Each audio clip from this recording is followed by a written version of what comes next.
A 5-year-old girl living with an abusive father goes missing. Her mother tries desperately to get the police and the government to look for her. However, it takes 2 years before action is finally taken to search for the little girl.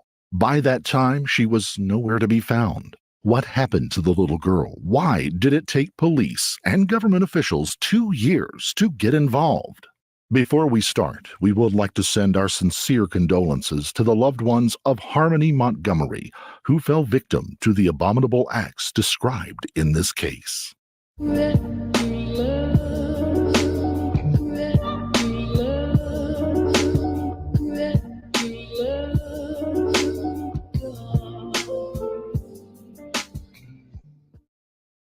Welcome to Manchester, New Hampshire, the largest city in the state. It is filled with rich culture and magnificent art. New Hampshire also happens to be one of the hardest hit states by the opioid epidemic.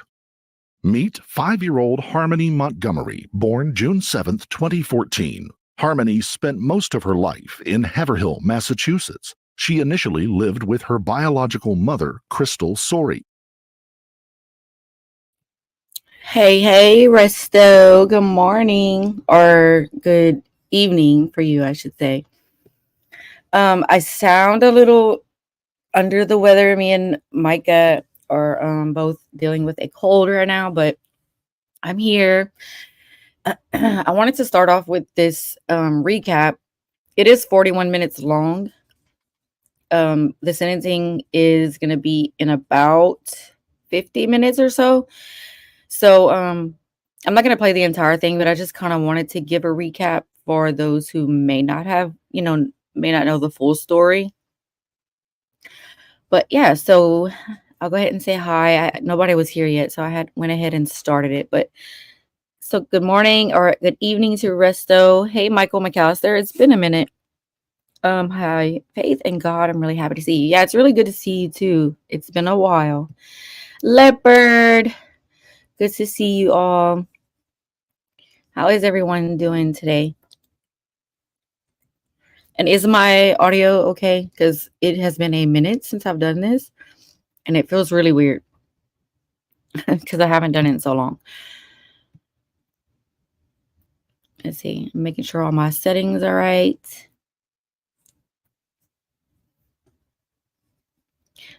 Oops, didn't mean to highlight Nightbot's comment. Sounds good. Okay, because I didn't get on my PC today. I just decided to open my MacBook and go live from there because we rearranged a couple things and I didn't have my mic set up and all of that, and I'm really just not feeling up to setting everything up. So if this works, then that's good.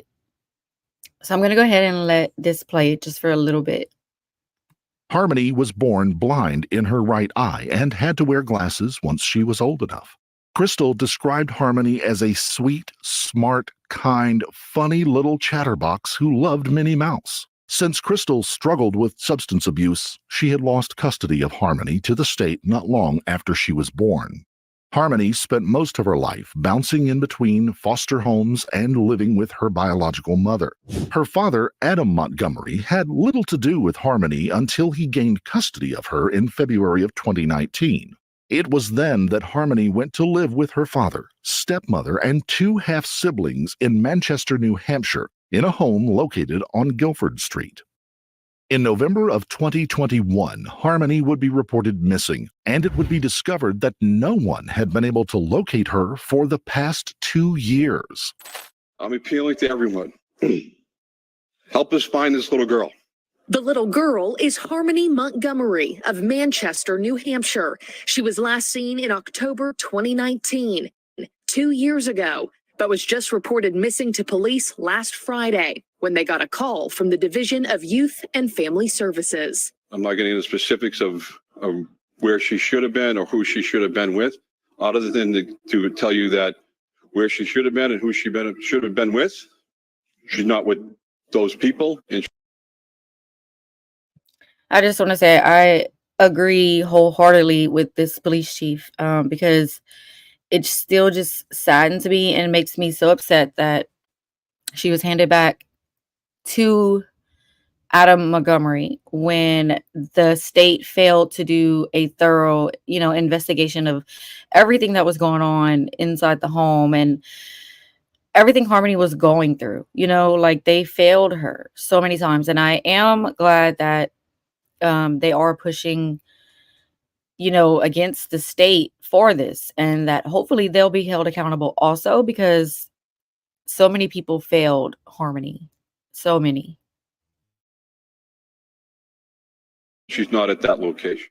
Back in 2014, the Division of Child, Youth, and Families, the DCYF, placed Harmony with a foster family after deciding that Crystal, her mother, was unfit to care for her due to her struggle with drug abuse. The DCYF's goal at the time was to reunite Harmony with her mother once Crystal was clean. Because Crystal continued to battle her drug addiction over the next few years, Harmony spent most of her life bouncing back and forth between living with her mother and living with her foster family. Harmony's father, Adam Montgomery, was in prison when she was born and wasn't released until Harmony was over a year old. The first time Harmony ever saw her father was in January of 2015 during a supervised visit at the prison when she was only 7 months old. Though Harmony's father was released from prison in September, he made no effort to see her for an entire year. In September of 2016, Adam contacted the DCYF to begin regular visits with Harmony. They were able to see each other once a month, but that only lasted 5 months. For unknown reasons, Adam stopped scheduling visits, and Harmony would not see him again for nearly a year. With Adam showing little interest in his daughter's life and Crystal still struggling with her drug abuse, Harmony was nearly adopted by her foster family that she had been staying with in Haverhill. However, Crystal was given one more chance to prove that she could be a reliable parent to Harmony in January of 2018. But she inevitably lost custody of the child once again. In December 2018, the court was ready to give up on reuniting Harmony with her mother, and she was placed up for adoption. At this point, Harmony's foster family had lost interest in adopting her. The family that they just showed, let me back it up just a little bit.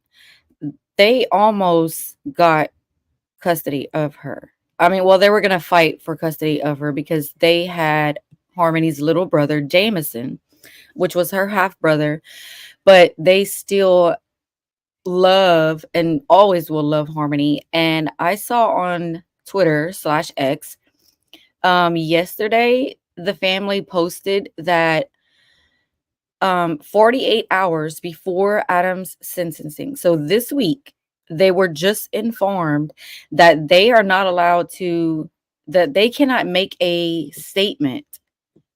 Like how they're going to have the witness, how they have the victim statements. The victim statements at sentencing. They are not allowing this family to make their statement. The family said they were fighting for it because they want to be Jameson's voice, because that is her brother and she loved her brother very, very much.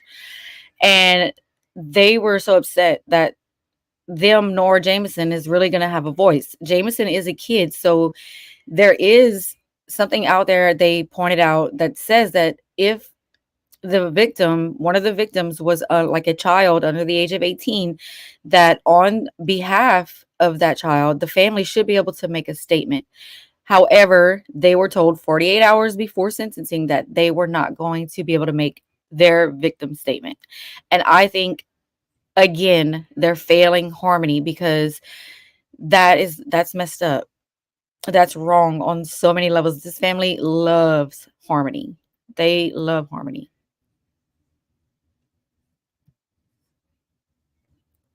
Oops, sorry. Crystal continued to fight for custody of Harmony. Adam unexpectedly declared that he now wanted custody of her as well. A hearing was scheduled in February of 2019 to consider both Crystal and Adam's requests for custody. However, Crystal had another court date scheduled at the same time in regards to her other child, Jameson, Harmony's half-brother, who also spent time with her and also in foster care.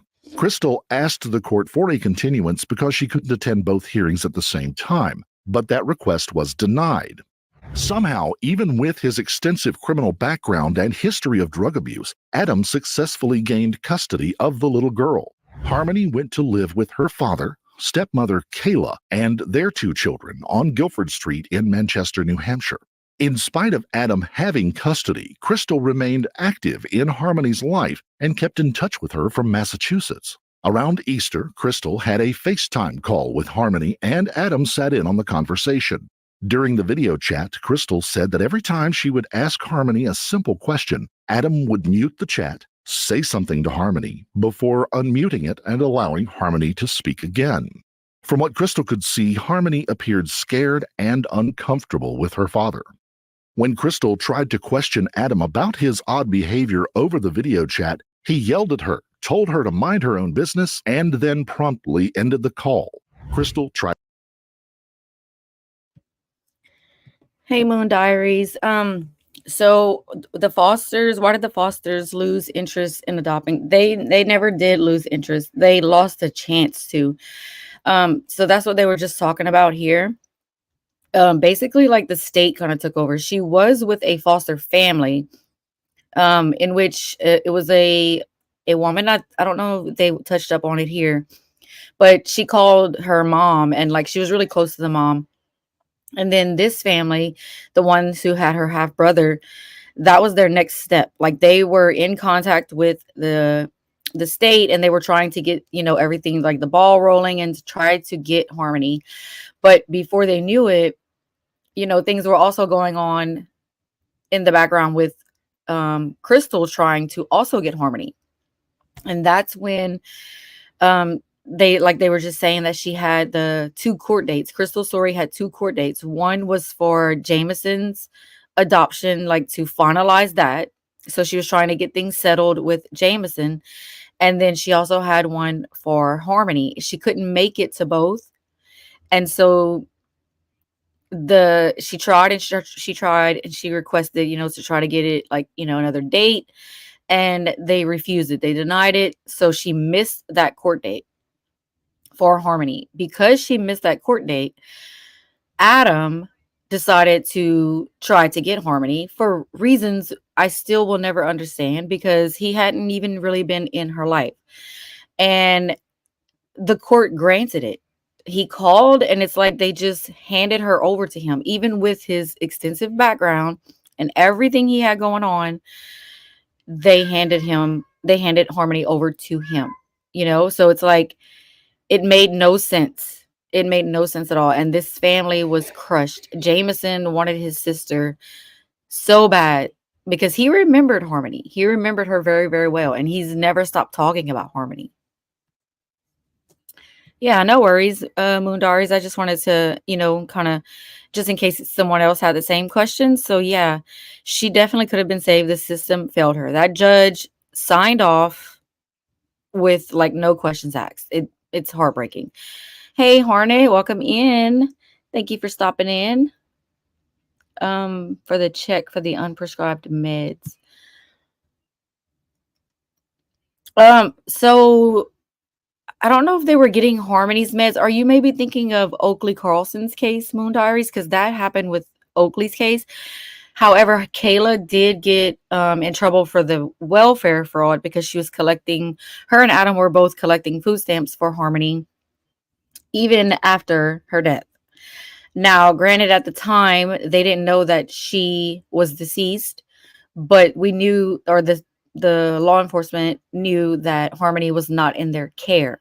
Because remember, Adam or Kayla, both of their story was that he had met up with Crystal and gave Harmony to Crystal, which was a lie. That wasn't true. So yeah, the story is very complex, and that's why I'm kind of trying to play this a little before the trial does start. And I'll show y'all right here. We still have 40 minutes until the trial. I mean, not the trial, the sentencing starts. Tried to call back, but to no avail.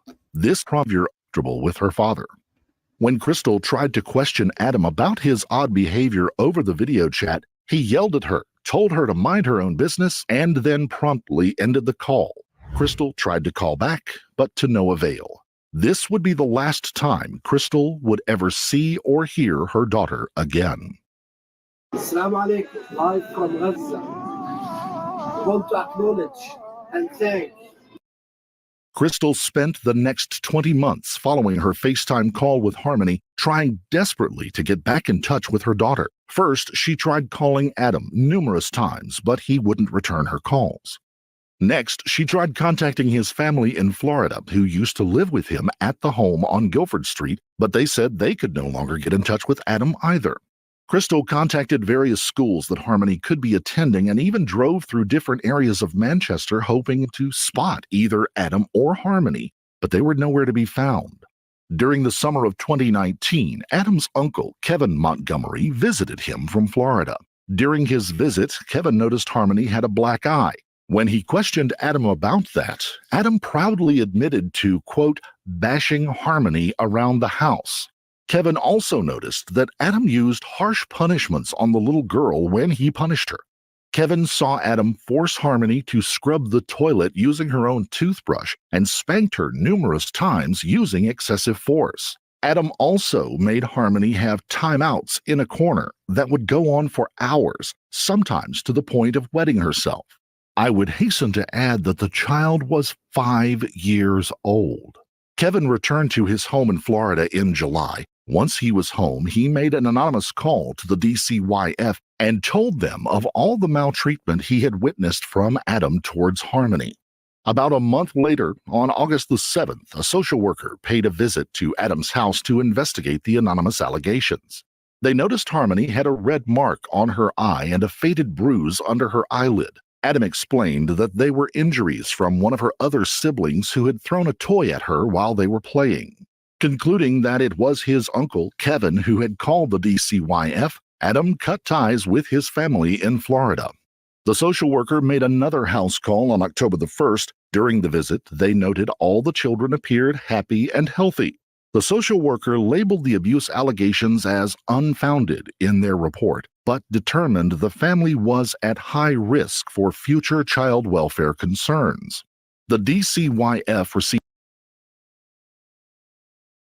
Okay, so right there, they just said that they did consider them high risk for future, child welfare concerns. So why? That's my question, and that's why I'm so glad that the police chief called out that other people will be held accountable, and he said departments, and he means the DCYF, because they failed her. Like, why didn't they do such a thorough investigation? Why, with everything that was already in his past, did they just hand her over? It makes me so mad. It really does. And yeah, Allison, oh my gosh, he better be there today. Like, I don't care how sick you are. I hope that he is made to be there. I really, really do. Received another call regarding a concern about one of Adam's other children months later on January 8th of 2020. When the social worker arrived, they noticed Harmony wasn't in the home. When they asked about Harmony's whereabouts, Adam said that she had been visiting her mother in Massachusetts since about Thanksgiving of 2019. It's at this point in the case that information between Crystal, the DCYF, and the police began to contradict. On January 21st, 2020, Child Protective Services, CPS, said they tried to contact Crystal to confirm that Harmony was in her care. Officials say Crystal never returned their call, but Crystal claims that she never received the call in the first place. A report released by the governor's office in late February indicated that in January of 2022, DCYF was notified that Harmony was now in her mother's custody. The report indicates that DCYF reached out to Crystal to confirm, but she did not return the call. They claim that they called me. When? I'm in the process of getting all the phone records for my old phone numbers that I had from 2019 to. Good for her for continuing to fight, because I'll always say Crystal might have had her own demons and her own issues that she was dealing with, but there did come a point where she snapped back to reality. She got the help she needed, and she was trying to get her daughter back. Nobody's perfect. Nobody is a saint, but she was fighting. And, for her to sit here like you just saw, and she's like, they said they called me, but she doesn't recall that. And so good for her for trying to collect all the data that she needs, the phone calls and the logs and everything she needs to fight it and to get the answers that she needs, because she knows her truth. And this is facts. He definitely is a coward, whether he shows up or not. We saw that at the end of his weapons trial when he stood up so boldly and so sure of himself that he was innocent, and that he couldn't wait to refute all of everything that was being said about him and all the charges, that he couldn't wait to refute that and prove his innocence. Yet he did not show his face in the courtroom, not once during the trial. He appeared via video and then refused transport. We know on day one he refused transport because he didn't want to commit to a cavity search. So, like, what's really going on with you, Adam? It's ridiculous. And he cannot face what he's done. But it's okay, because we know what he's done. The truth is out there, and he's going down. He's never going to get out. So good for that. I'm so thankful for that. Good morning, Rapper. How are you? We're just going over a little bit of Harmony's story before the sentencing starts, and we still have 33 minutes until then. So I'm going to go ahead and press play a little bit. Present, to prove that I never received a voicemail. I never received a phone call from these people. Crystal said that she had been desperately trying for months to get the police and the DCYF to respond to her pleas about her missing daughter, but kept getting the runaround. I had called right after he stopped talking to me, but I was talking to my therapist, and I was telling her, like, listen, this is affecting my mental health. I can't sleep. I'm super depressed. Like, my son's well taken care of, but me personally, I was really sad, like something right here all the time, just telling me, like, you got to get her, and I said to my therapist, I said, no one's hearing me. I've made reports. I've talked to desk people at DCF office because I didn't have a certain extension, because Demetrius wasn't on the case anymore, which was the person that was supposed to remove her that didn't. Welcome back, Leopard. Yeah, so we have 32 minutes now. I'll show it. This is what I'm going to be streaming, and it is 32 minutes until the sentencing. So, nail biting, because I really, really hope he's there. And I know the victim statements are going to be emotional. I don't know who else is making statements besides Crystal. I think she's making one. But like I said, the family of Jameson, Harmony's half-brother, were informed that they could not. Now they were trying to fight it. So we shall see if they were able to accomplish that. I hope so.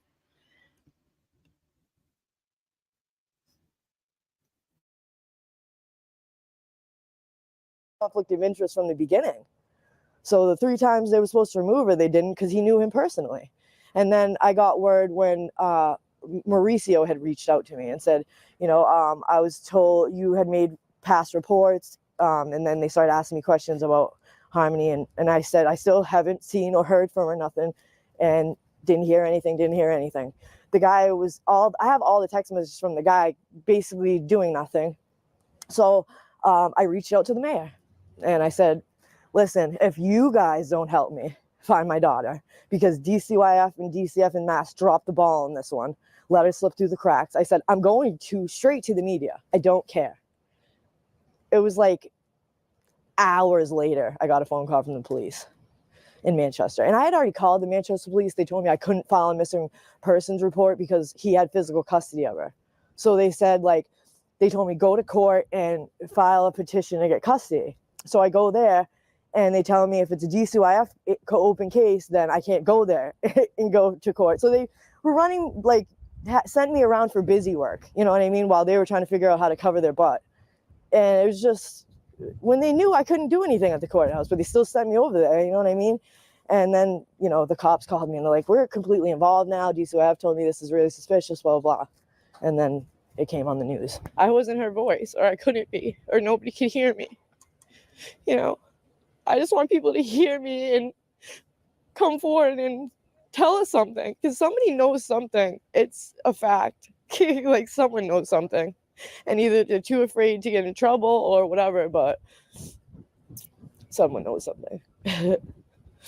More calls would be made to the DCYF between January 13th and March the 16th with concerns regarding the safety of the Montgomery children.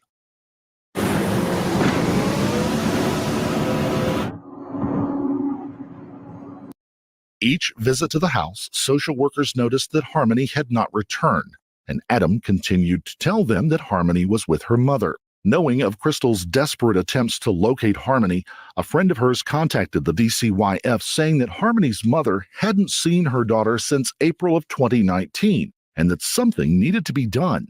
But even this didn't seem to do any good in getting the agency involved. Even though Crystal said that she had made numerous calls to the Manchester Police Department to report Harmony missing, the police say the first time that Crystal ever contacted them about Harmony was on November the 18th of 2021. The first step that police took was to contact the DCYF, who provided them with all of Adam's addresses that they had on file, but they were unsuccessful in finding either Adam or Harmony at any of the listed locations. On December 21st, 2021, the Moon Diaries, I am not exactly sure. Like I said, I'm kind of like not behind, but like the trial took a lot out of me. I have everything written down. I don't remember what date her release is supposed to be, but it is this month sometimes. I think it's just later this month that she's supposed to get out. But she did get her what is it called? I can't think right now. Allison, help me out. What did she get out on? I just can't think of the word. But yeah, basically they granted her parole. Yeah, they granted her parole. I want to say it's at the end of this month. I'll find out while we're watching.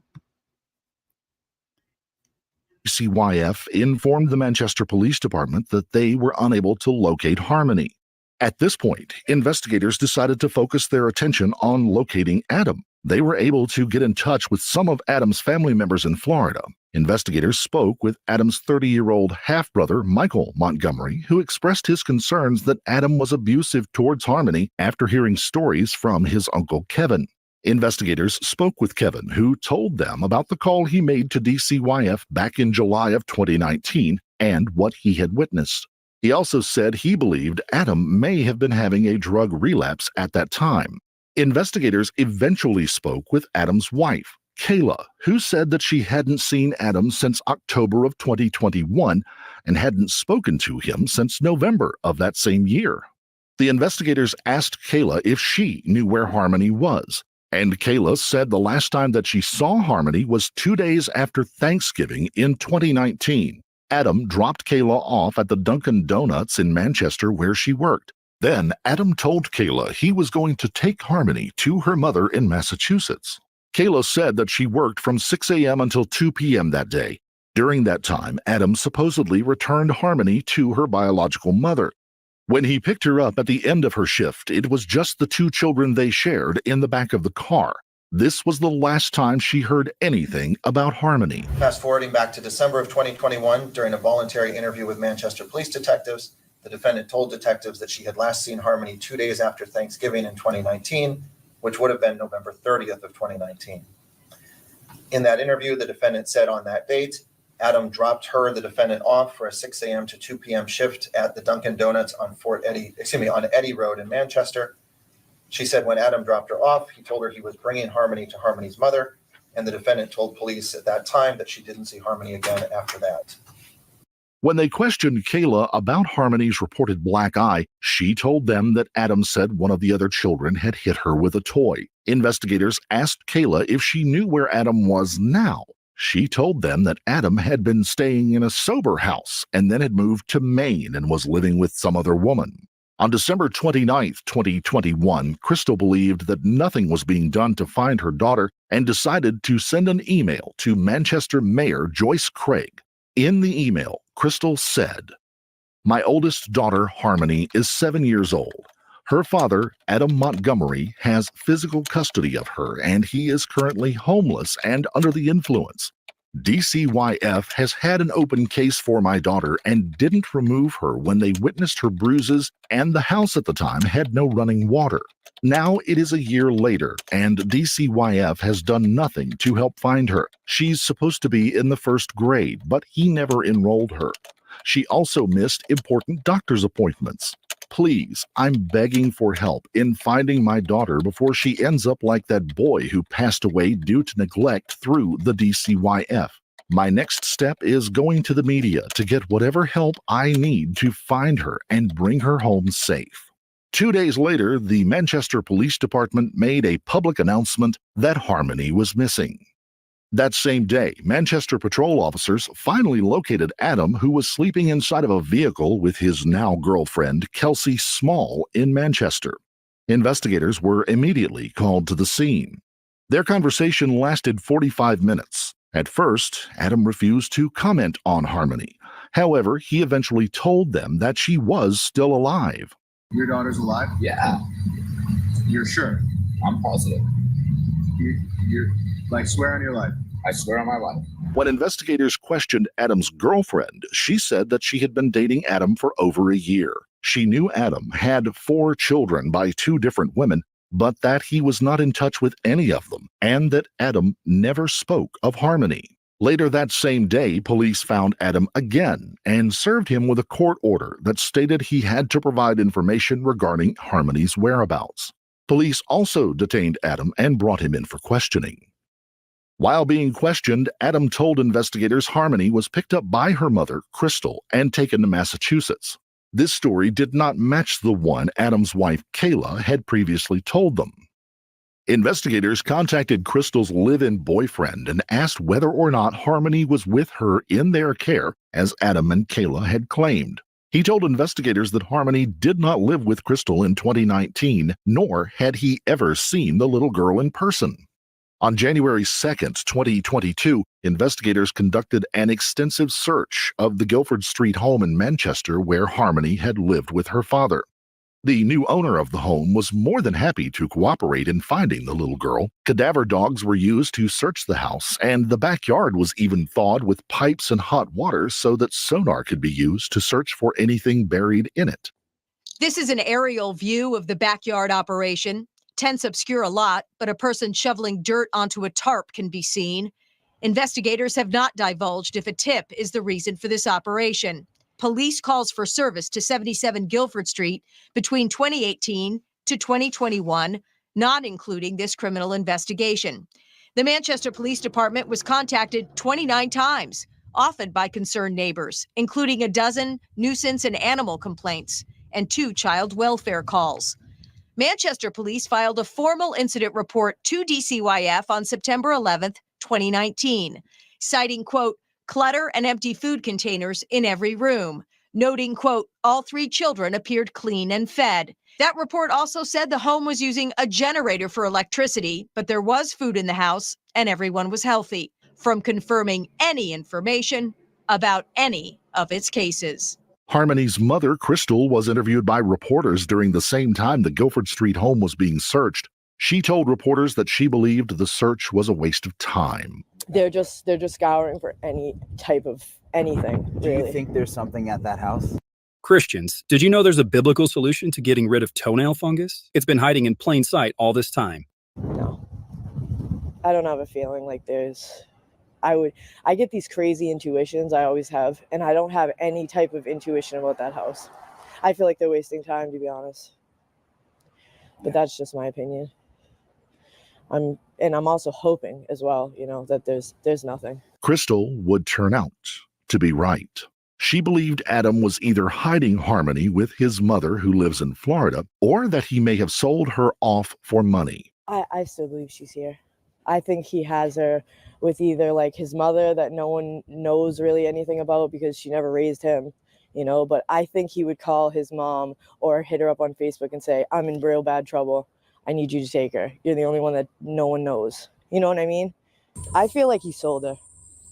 I think he sold her because the same week that they're saying this happened, the day after Thanksgiving to December 6th, was the week after my son legally got adopted on the news.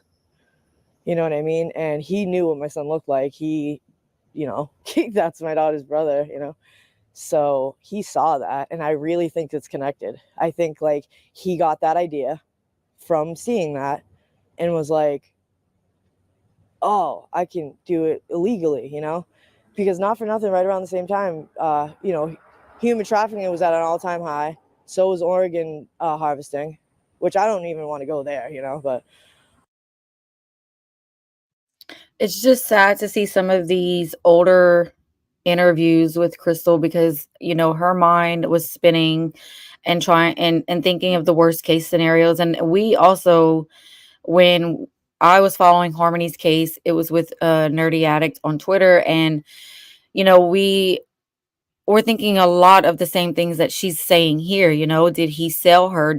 Is she with his mom or with a distant family member? Like, we were trying to think of everything possible, but when the truth finally did come out and you learn the truth, it's like, it's so horrifying, and Crystal went through so much trying to find out what happened to her daughter, trying to find her, trying to get anyone just to listen to her. And it's just so sad that she had to go through so much to even get someone to listen to her. But thank God that they did listen to her and start investigating, because we now have everything, all the evidence that we needed to get him convicted.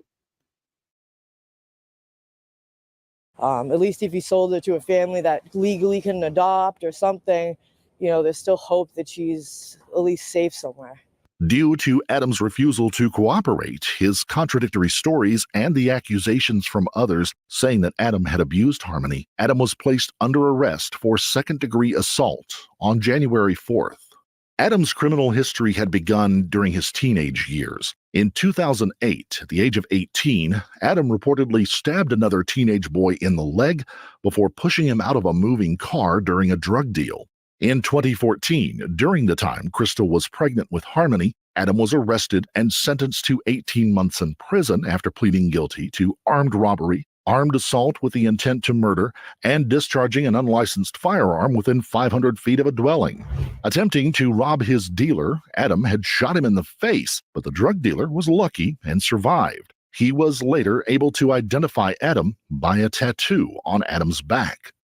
Adam's sentence began 3 months after Harmony was born. Adam had racked up numerous criminal charges over his 32 years, including assault, stalking, drug abuse, drug dealing, and burglary. After his arrest on January the 4th of 2022, investigators interviewed Adam and again tried to find out where Harmony was. During his interview, Adam made multiple contradictory statements. One of those contradictory statements was in relation to Harmony's black eye. Adam's uncle had told police about Harmony's black eye, the same black eye that Adam told social workers was caused by one of Harmony's siblings. During his interview with police, Adam said he knew nothing about any injuries to Harmony. Well, your daughter had some injuries that you know about when you lived on Guilford Street. No, I do not. What are you referring to? Well, you were there, I wasn't, right? What are you referring to? I'm referring to her having some good marks. What are you referring to? Marks that were left on her by you. Absolutely not. I have nothing else to say. You're sitting there telling me that right off the rip that there was something wrong with my daughter because of me. No, that's bullshit. Okay. So if your daughter had marks on her at some point when you lived over there, how would you explain those? How would she get those marks? Well, I would love to know when the marks were there because DCYF came to my house multiple times. Okay. And we know that they came in. Right. And closed the case. Okay. Do we know that DCYF is the flagship agency in the country? No, but if there was significant marks like you're referring to, I believe they would have flagged something at that point, and they would have said something. They wouldn't have came there and seen that the kids were well taken care of. All the kids loved being at the house with me. But yeah, but for you to sit there and say that it was inflicted because of me. We're just going on what we hear. You're not telling us how, so we're going with what we have. But I don't even know what you're referring to.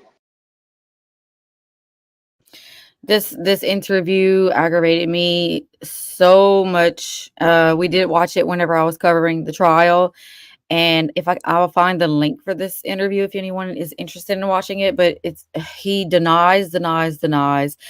He's so arrogant and cocky, and anytime it came to anything with Harmony, I have nothing else to say. And it was just so freaking annoying. But we only have 4 minutes now to the sentencing. So I'm going to switch to this tab and I'll play this from the beginning. And then we'll just kind of chit chat until it starts. Child and an unthinkable tragedy. 5-year-old Harmony Montgomery disappeared in 2019. So you just need to find out where she is. I have nothing to say. Now her own father stands trial for her brutal murder. I did not kill my daughter Harmony, and I look forward to my upcoming trial. So many questions that come back to the same question. How could this happen? The murder of Harmony Montgomery trial. Live coverage today, only on Court TV. Okay, so now we just wait. Okay, Resta, no problem. But yeah, like he denied so much. I'll keep watching the time. I won't let it, go over. We won't miss anything. But I'll go ahead and keep playing this because I thought the other one was a little longer. But I'll go ahead and keep playing this for those who may not have seen some of this. What are you referring to? Your daughter had a mark on her face that multiple people have told us was inflicted by you. Multiple people that weren't even living with us at the time. Well, when asked why the DCYF began checking up on Adam's family, he told investigators that his uncle, Kevin, told them that he was using drugs. But then later, he changes his story.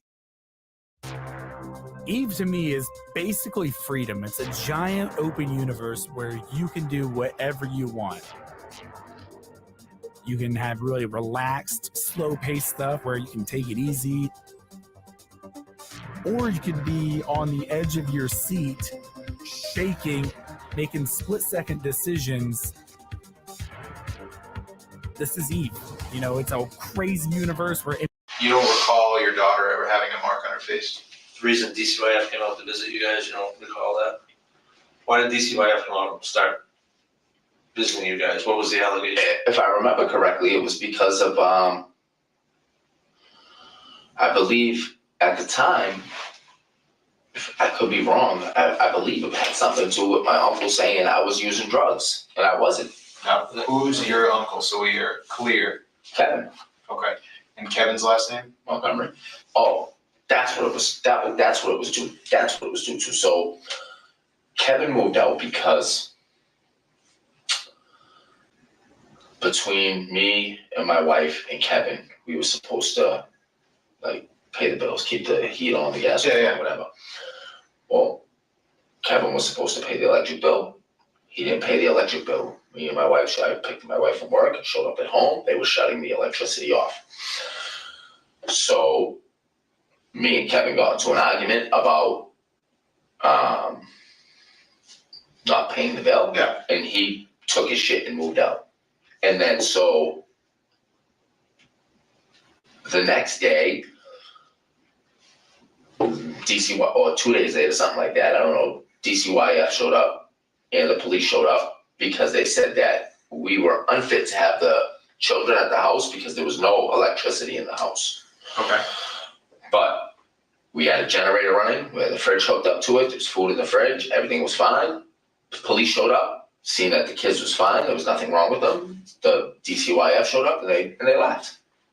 Next, Adam told investigators that he and his family had been kicked out of the house on Guilford Street around Thanksgiving of 2019 because his grandmother, who owned the property, stopped paying the mortgage. Afterward, the next place the family stayed, including Harmony, was with his mother-in-law. How did it end up that you guys got kicked out of there? All right, so it was my grandmother's house. Right. They didn't pay the mortgage or whatever. They moved to Florida, so the mortgage payments weren't being paid. And I don't know, right around Thanksgiving sometimes, the sheriffs came and threw us out. And then me, Harmony, and Declan, Seamus, and Kayla left. And where the heck did you guys go from there? We were in our car. Oh, so you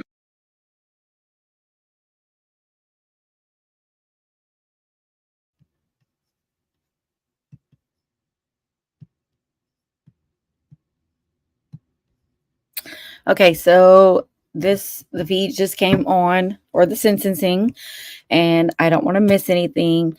But Moondars, yes, I'm pretty sure, because they went and that's what they were saying. They noticed that they had a generator that was providing electricity to the home, and it's just wild that they went and saw the conditions, and it's like nothing was really done. The whole department in Massachusetts of DCYF needs to be rebuilt from the ground up in a lot of areas, not just Massachusetts, because this isn't the first case. You know, we know of several, like Oakley Carlson, Michael Vaughn. There's a couple of cases, too many cases where the Child Protective Services failed these kids. And it's sad. And I just hope that they're held accountable. And no, you're good, Moon Diaries. I have no problem answering, the questions that I can answer, and the things that I do remember specifically. I'll always do my best to try to answer, whatever questions you guys have. I have a notebook full of notes somewhere from the trial where I wrote so many things down with Harmony's case. I did a lot of moving things around in my room, and I don't know where it's at the moment. But yeah, DCYF went, and basically they didn't see anything wrong with it. And it's just crap. It's okay, Leopard. I know that you're busy, and I really don't know what to expect today. I haven't seen much on Twitter except for what I was telling y'all about Jameson's family, which is Harmony's half brother. So I don't know how that ended up playing out. I can check it while we're waiting, though, and see if they posted anything. So let me see if I can find that.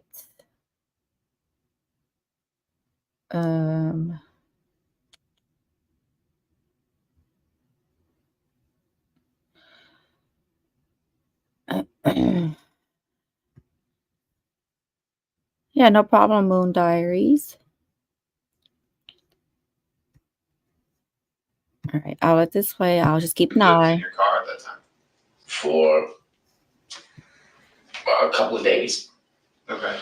And then Did you have like a van or something like that back then, at least? What were you driving back then? Chrysler, something, I forget. Oh, so it was just like a sedan? Sedan, yeah. Okay, so you live in the car, so you, Kayla, and the three kids were living in the car for a few days, and then how'd you get up out of that situation? Like who took you in, or where'd you guys end up? We ended up going to our mom's house, Kayla's mom's house. Okay, and what's her name?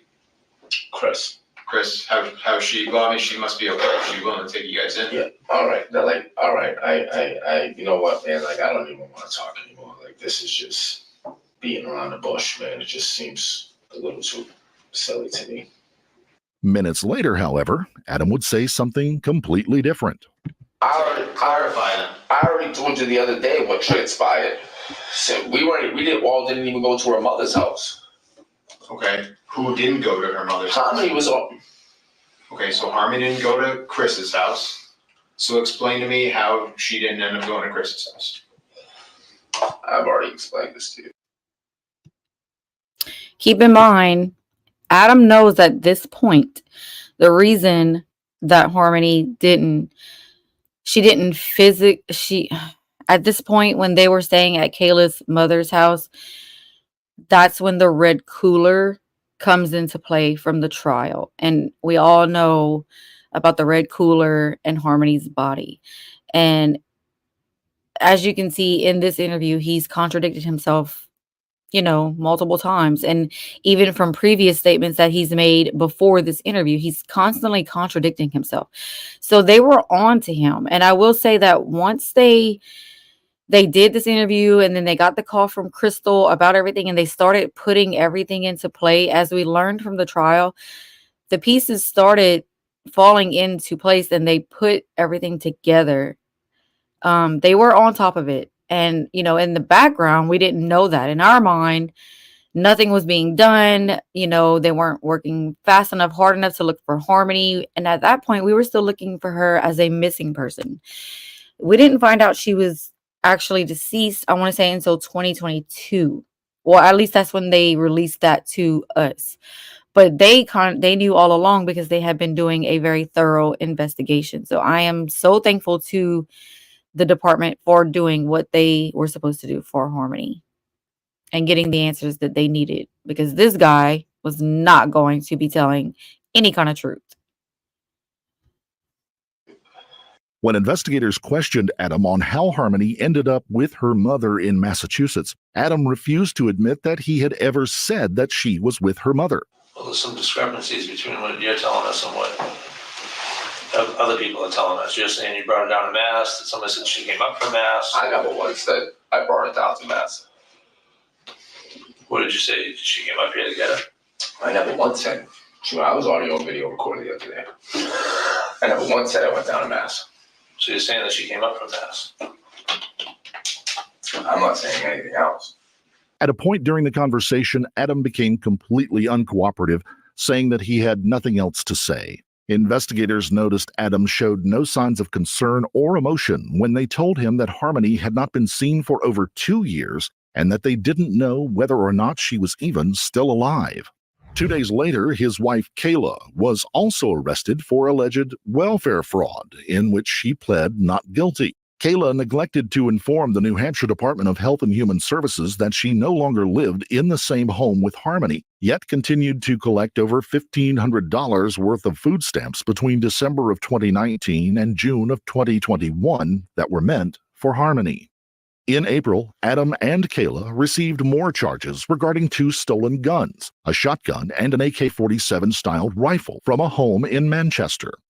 The crime allegedly took place between September 29th of 2019 and October 29th of that same year. Kayla was accused of harboring the weapons, knowing they'd been stolen, and again she pled not guilty. After being held in prison for 4 months, Kayla was released on May the 7th. She was told to check in with Manchester police daily and to continue her substance abuse treatment. At some point that month, investigators talked to the managers of Dunkin' Donuts, where Kayla said that she was working the last time she saw Harmony. As it turns out, records showed that Kayla was not working for them 2 days after Thanksgiving in 2019 like she had claimed. On May 20th, Kayla presented her testimony to the grand jury. After giving her testimony, investigators informed Kayla of their discovery and asked once again for her cooperation and honesty regarding the last day she saw Harmony and where she was that day. But Kayla firmly stated that she had told them the truth.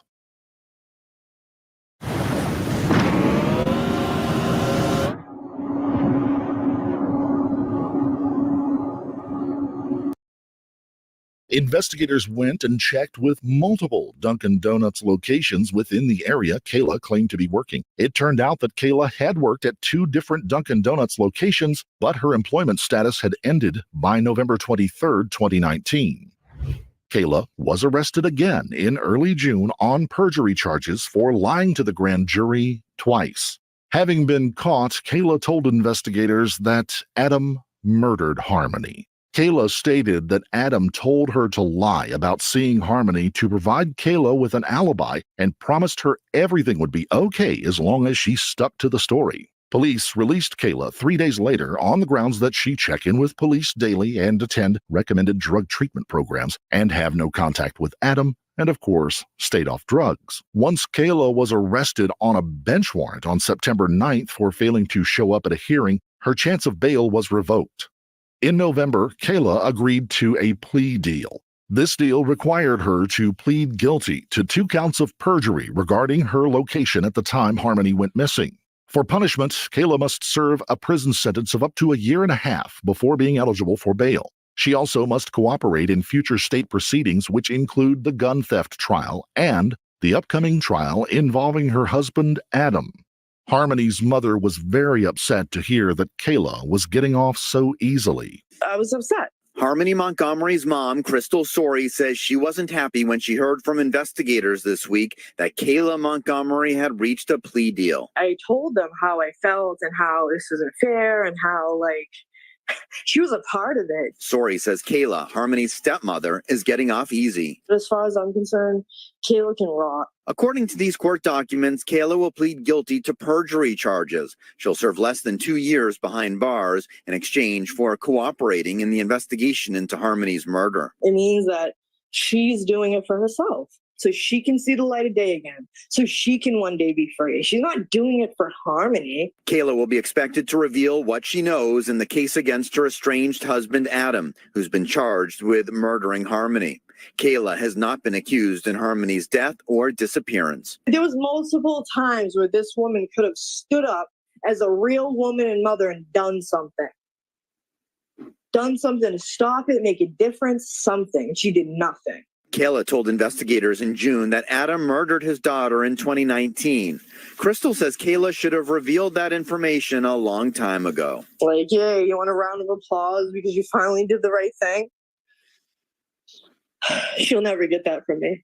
Continuing to search for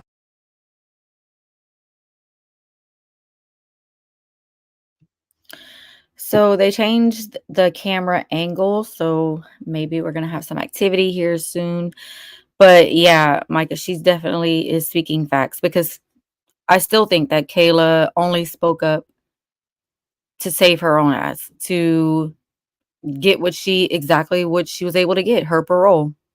And I think she is just as guilty. She could have spoken up a long time ago, and she helped every part of the way. So, in my opinion, she is not innocent at all. Can he appeal the sentence? No, I think that his sentencing is no chance for parole. And we have to remember that for the weapons charges, that carried he could do up to 30 years for those. Maybe he can try to appeal those, but either way, he has the other 5 charges for Harmony. So he's not going to get out. At least from what I understand and everything that I've read and learned when I was covering the trial, with both of those cases and all of the charges that he has on him and all the time he's looking at, he's not going to get out.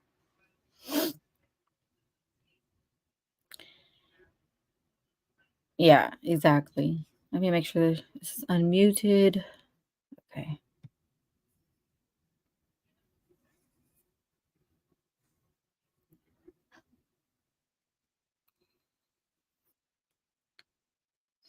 Yeah, definitely self-preservation. She did that. She spoke up to save her own ass. Sorry, not sorry.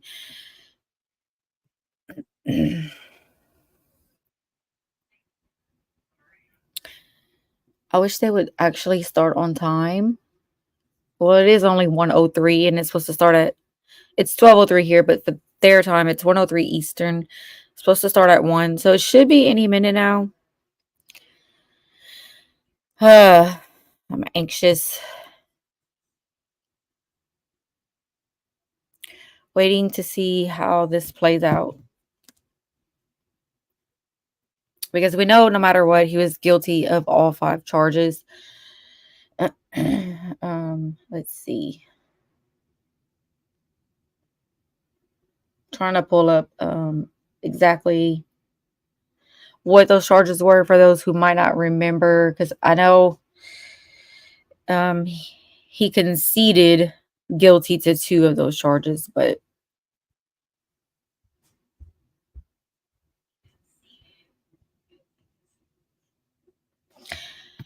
and our internet is acting crazy, so it won't load. Okay, here we go. Let's see.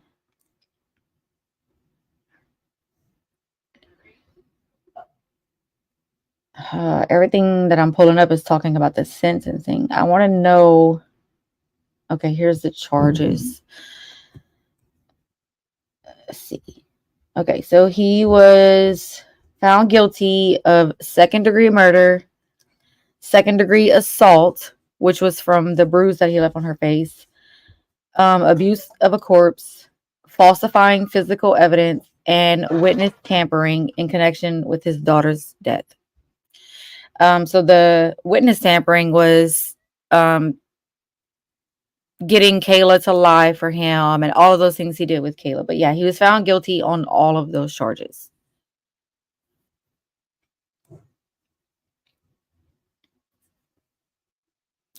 Come on, courtroom. Let's go.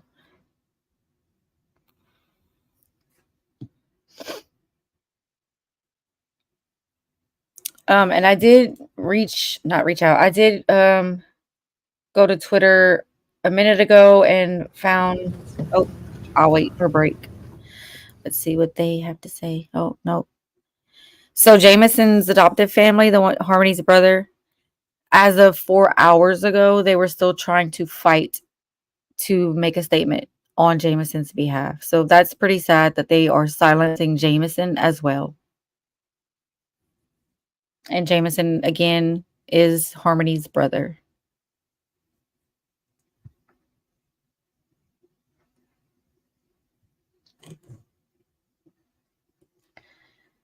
I'm trying to see if Kayla actually got out on May 3rd because it said the earliest date she could have been released was May 3rd.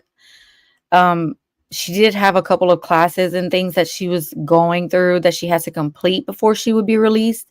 So I'm trying to find out for sure, like, if she was actually released.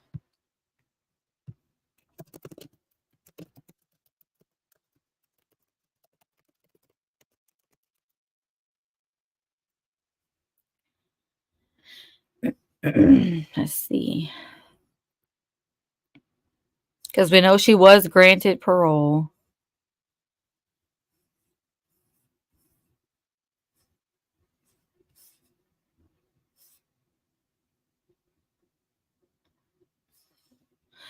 I can't find anything that I can't believe they're not letting them through. Yeah, that's so sad.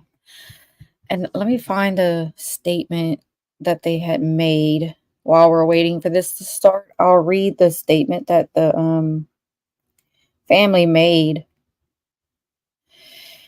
He said, this is not a day we celebrate. It is a day that only adds to the incredible pain and heartache that surrounds a little girl who was never given a chance. The past few weeks have been unbearable for everyone, including our family. Okay, wait, so this might be the statement. Okay, that was the statement from the trial. Hold on, I'll find where they posted what they were dealing with now.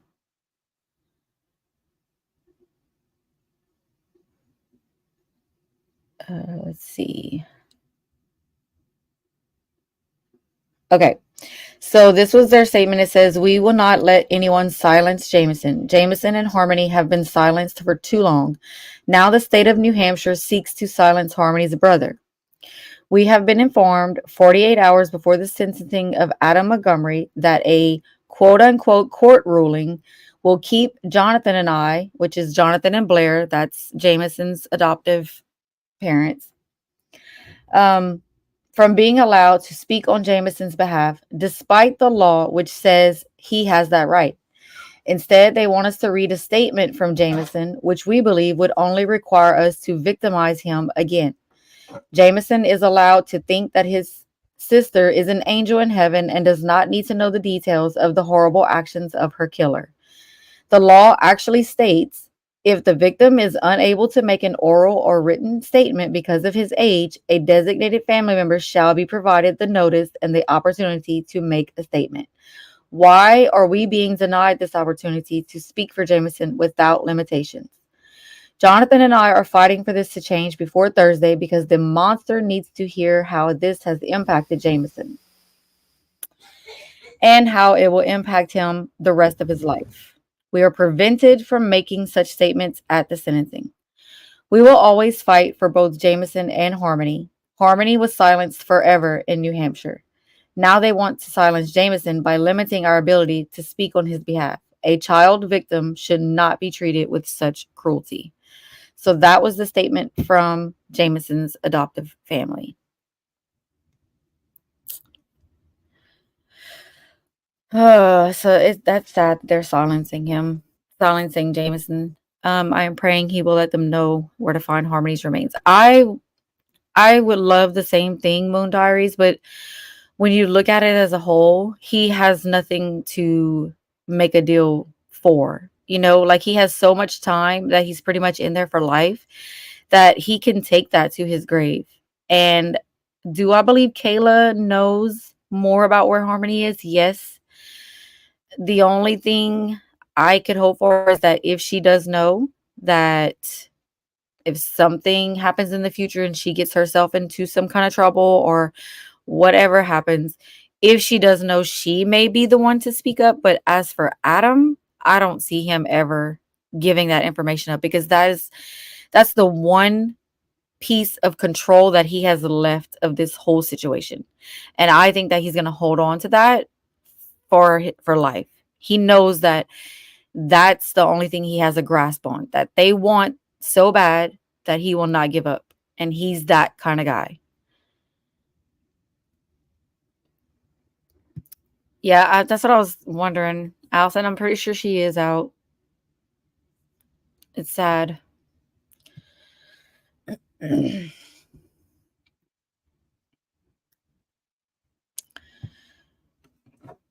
But yeah, so many people on Twitter are posting about the fact that they're silencing Jameson's voice. It's not fair.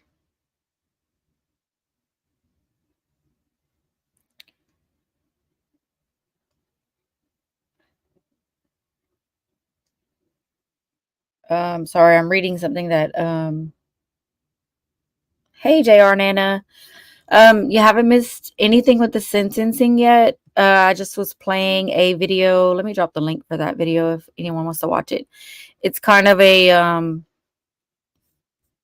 like a mini documentary, I guess, of the story of, like, the sinister story of Adam and what happened to Harmony. That's what we were watching earlier.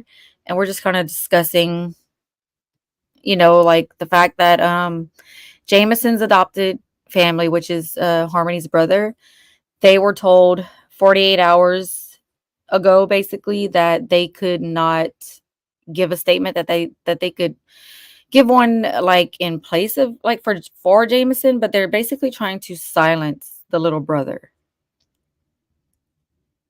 Oh, you found out that she was released? I saw that it said May 3rd was the earliest date, but I remember at her parole hearing, Allison, that they said something about she had to complete the classes first, so once those were done, then she could be released. So I don't know the timeline of those classes.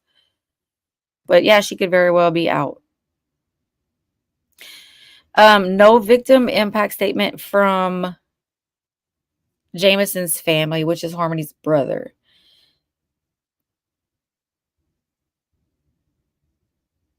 Let's see. Yeah, so they were stopping Jonathan and his spouse from being allowed to speak on Jameson's behalf. Instead, they want them to read a statement from Jameson. So they're not happy with how things are going down. Ooh, let's see if they show him coming in. Right, Jared? It's not right at all. Do you think that she was taken away from them? And or do we all think that she is? Oh, yeah, Michael, if you missed the trial, we know that she is deceased, and horrible details surround that. You can go back on my page. Whether it's a last second bake sale, You can go back on my page or on Court TV's page, and they have the whole trial was covered and all the horrible details of what happened to Harmony. How old is Jameson? I want to say he is about 7 years old now.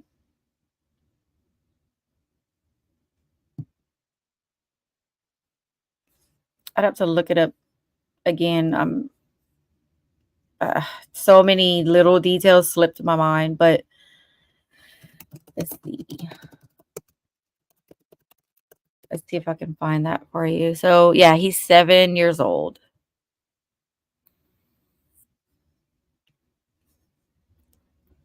No problem, Michael. How are you, JR Nana? It's been a minute. I know after this trial, it just pretty much drained me. I do have my backup channel that we were doing like fun lives on and just kind of decompressing from all of this stuff. And I've been saying I'm going to go live again on that channel. And I do plan on it. I just haven't. I've just been living life pretty much and kind of, not focusing too much on the true crime stuff or even YouTube as a whole. Just little bits here and there. But this is my backup channel for if anyone wants to join there. For if I ever do a fun live, you can sub up there and that's where you'll find me. Do they think he's too young to come to the courthouse and say how he feels? Well, see, that's the thing. I'm trying to understand, like they should be able to get up there and make a statement on his behalf. That's what the law states. But for some reason, New Hampshire is saying like they're limiting them to a statement. So like a single statement. They can get up there and they can make a single statement for Jameson, but they're not allowed to get up there and like truly say what they feel on Jameson's behalf. It's like they're limiting his voice. And that's why the family is upset because, they silenced Harmony and now they're silencing Jameson. It's frustrating.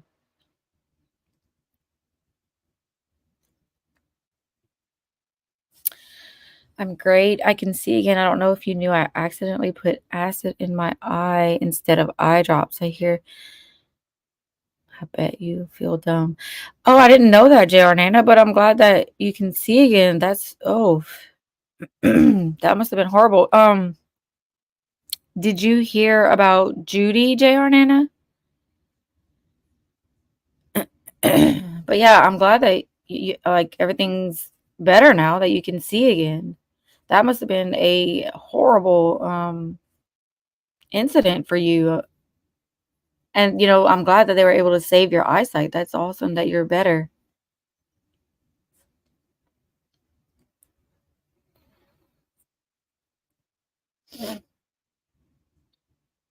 Oh, okay, yeah. Yeah. Rest in peace to Judy VT for those who did know her. I knew her since the Kylie Rodney case, and she was an awesome lady.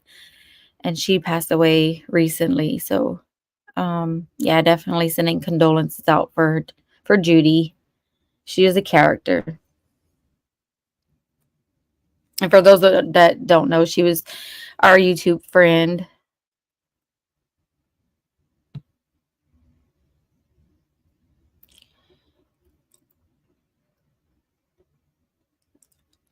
Sorry, y'all. I'm going to have little moments of silence while I'm waiting for them to start because I'm so anxious. I just gotten back out of YouTube all of the way, and I'm back now, and I'm going to go take a break. And Sifa did a video for Judy. Oh, I didn't know he did a video. Thank you for letting me know, Mike. I went to Miami, 2-hour drive one way twice a week for over a month. Wow. But they were able to save your eyesight. That is amazing. That's a long drive for twice a week. So I'm glad that you're back up and feeling better and can see again. That had to be horrible. Yeah, I've been out of the loop, so I didn't know any of that was going on. Come on, people. Let's see. I'll switch to this one real quick and I'll just keep an eye on the courtroom. For Harmony, on January 14th, investigators searched an apartment where Adam and Kayla had lived in Manchester. Numerous items were taken from the home as evidence, including an entire refrigerator, doorknobs, and faucets. It is believed the investigation led to the recovery of DNA evidence that may play a significant role in a decision investigators would soon have to make regarding Harmony's situation. On August the 11th, 2022, investigators declared Harmony dead and assumed that her murder most likely took place on December 7th of 2019. No sign of Harmony's body was ever recovered. In the end, investigators determined that Adam murdered Harmony by repeatedly striking her in the head until she died, and it was announced on October 24th that Adam was being charged in the murder of his daughter. Adam is pleading not guilty. A motive for the murder of Harmony has not been released since Adam is refusing to talk. In the absence of a body, the public speculates that Adam may not have murdered her, but instead may have sold her to human traffickers. No one but Adam may know the true story behind what happened to little Harmony. Adam has remained in prison since his arrest on January 4th of 2022. He is currently awaiting trial for the gun theft allegations to which he pled not guilty. A pretrial hearing took place on October 24th in regards to the new evidence prosecutors had brought to the case. Defense requested time to review the new evidence before the trial begins. Some of that evidence being the testimony from Kayla Montgomery when she claimed that Adam was responsible for Harmony's death, which prosecutors announced to the defense only 3 weeks prior to the pretrial. The judge informed the prosecutor that he needed to turn over all of the evidence promptly and said, quote, "You can't just hold on to information." As a result of prosecutors' delay in handing over the evidence, Adam's trial has been delayed and no new court date has been set. This game, you're not ready. According to the Child Welfare League of America, the state of New Hampshire has had a 30.6% increase in child abuse cases from 2016 until 2020. Data from the National Child Abuse and Neglect Data System, NCANDS, shows that in 2019, the year that Harmony went missing, there were a total of 12,798 cases of alleged child abuse, and out of that number, 1,217 children were considered victims of child maltreatment. The primary type of maltreatment children suffer is neglect. Most victims are less than 1 year old. Data collected from the NCANDS also shows that it takes Child Protective Services nearly 5 days before they investigate a child abuse report. It is recorded that at least 2 children lost their lives to child maltreatment in 2019, one being little Harmony. Harmony's chances at a safe life and environment were slim. Though her mother loved her very much, Crystal's struggle with drug abuse made it difficult for her to be the mother she needed to be, and it has become evident that Adam cared not at all for Harmony's well-being. Harmony's best chance at a happy future would have come through adoption. The foster family, with whom she had spent the majority of her life, had hoped to adopt Harmony at one point. However, the court kept returning Harmony to her biological mother, who then would, of course, lose custody of her again. By the time Harmony was put up for adoption in February of 2019, the foster family had lost interest, and custody was handed over to her father, whose criminal history should have been a sign that he was not going to be a suitable parent.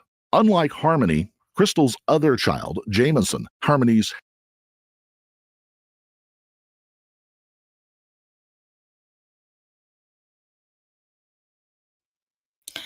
I keep going back because they keep messing with the camera angle going towards the door, and I don't want to miss if Adam Montgomery does actually show up.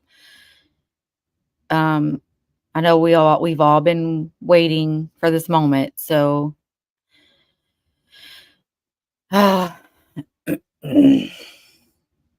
justice for Harmony, though.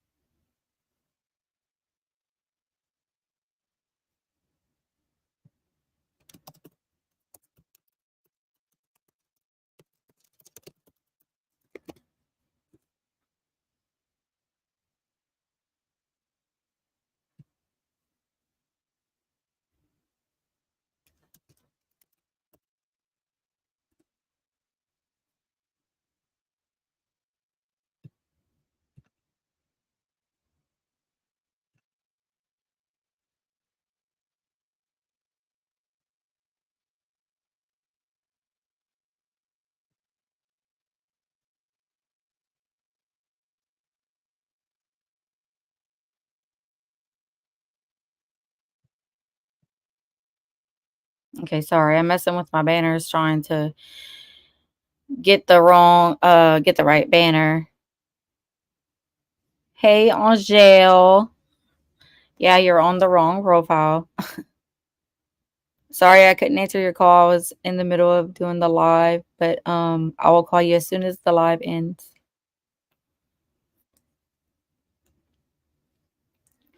Every time I think they're about to start, they don't, but there is more activity being shown, so I'm not going to switch it right now just in case.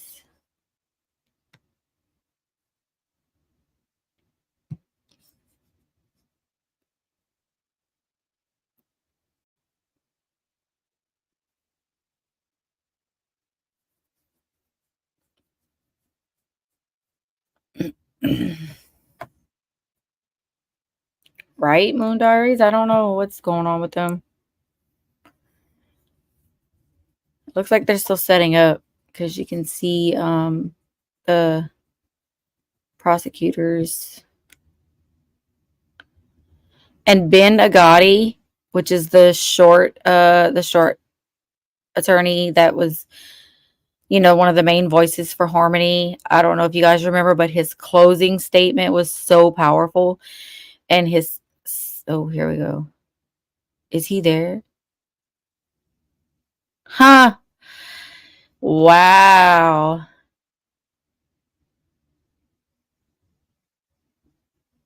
Thank you, Lord, that he was there. Thank you that he is there to listen to this.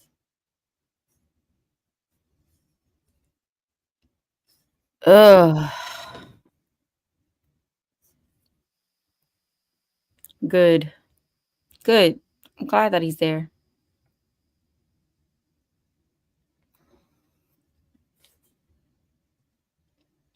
Please be seated. Council approach.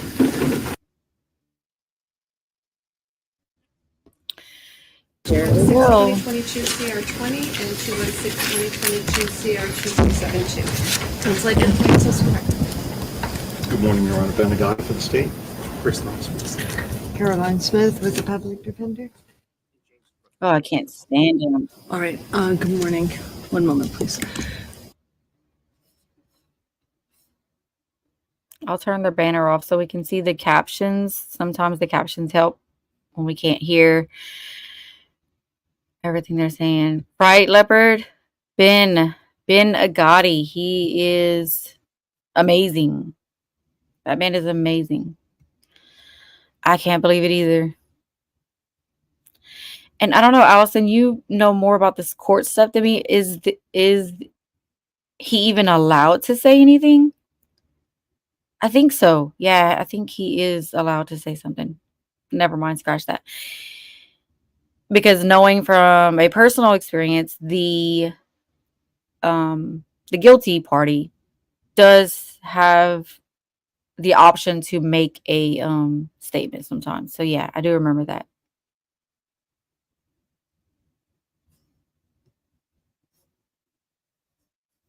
It's glitchy for you? Is it glitchy for everyone else? I don't like him, but he needs positive energy to bring light to the world. Are you talking about Adam? Jaranana?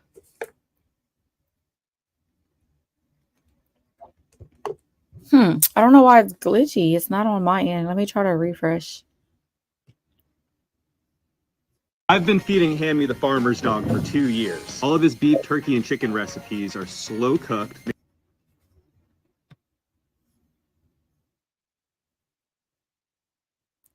So it's not glitchy on my end at all. Let me see. What's the other channel? Allison would probably know. What's the other channel that covers this stuff? It's a court. Oh, Law and Crime, maybe. But they're not covering it. They're covering something else right now. So it looks like this is the only one we have. But it's not glitchy on my end. Maybe try refreshing. And yeah, that's what I thought. He will be asked by the judge if he wants to make a statement. Huh. Oh, boy. If he does. My goodness. Court TV is what we're watching right now. I think it was Law and Crime I was thinking about, but they're not live with this right now. They're showing a different trial or a different case. Excuse me, my chair makes a lot of noise, y'all. Is that Crystal in the front? I'm actually just really shocked to see that he really is there.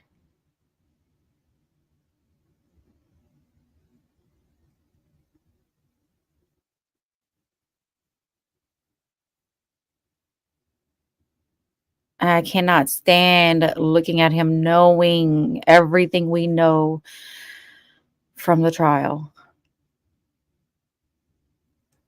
I don't know why it's glitchy. It's like it's clear, like crystal clear on my end. I don't know what's going on with the glitchiness. He looked at the camera. He thinks he's good look. Ugh. Yeah, I don't know why it's glitchy, guys. I mean, I don't want to interrupt anything right now. If y'all have a second device, you can pull it up on Court TV and we can watch it, watch it alongside here and chat in here as we watch it together. That's the only thing I can think of because I refreshed and it still looks fine on my end. So I don't know why it's glitchy for everyone else. Allison, if you're on your phone, just like close out of the app completely and come back in.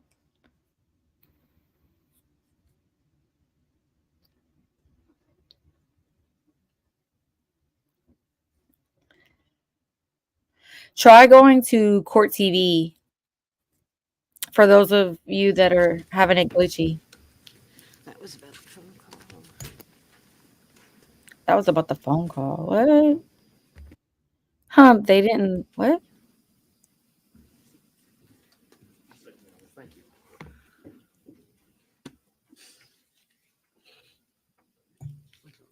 Please, Smith?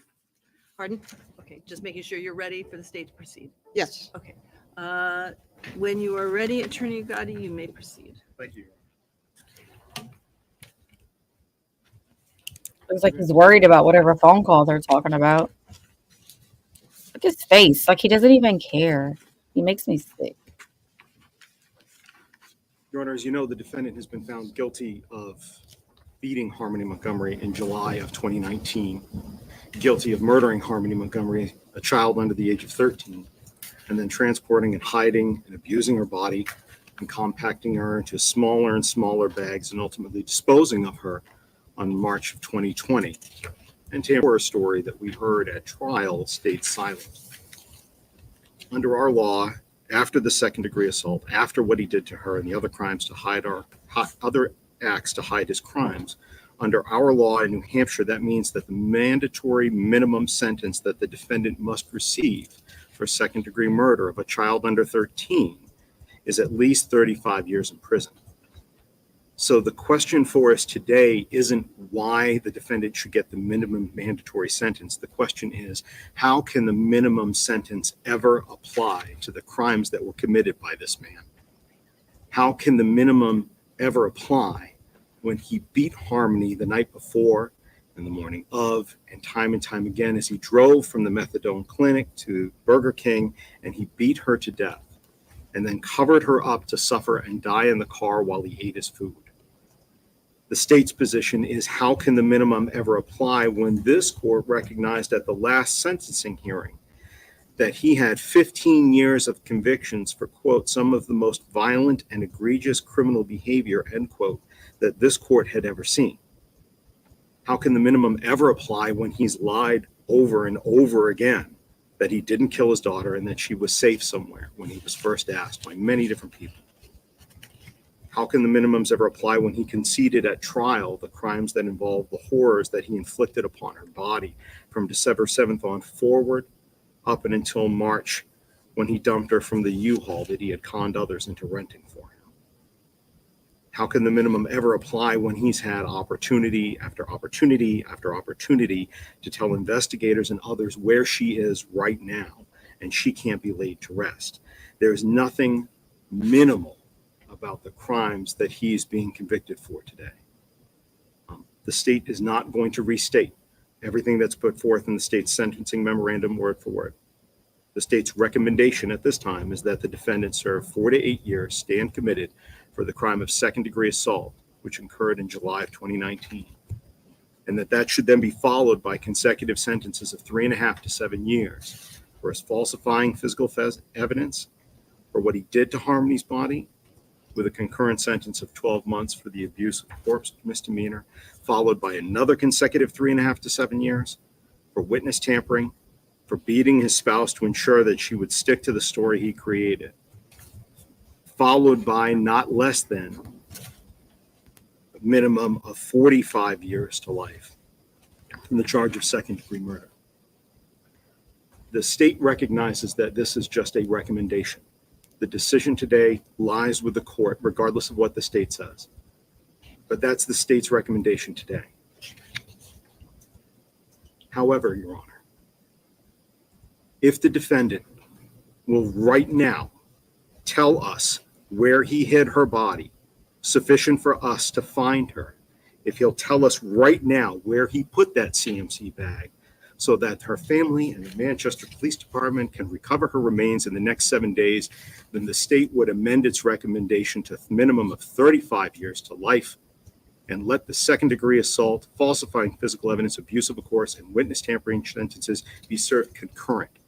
But right now, Your Honor, if he tells us where we can recover her and we do so within the next 7 days, we will change our recommendation to 35 years.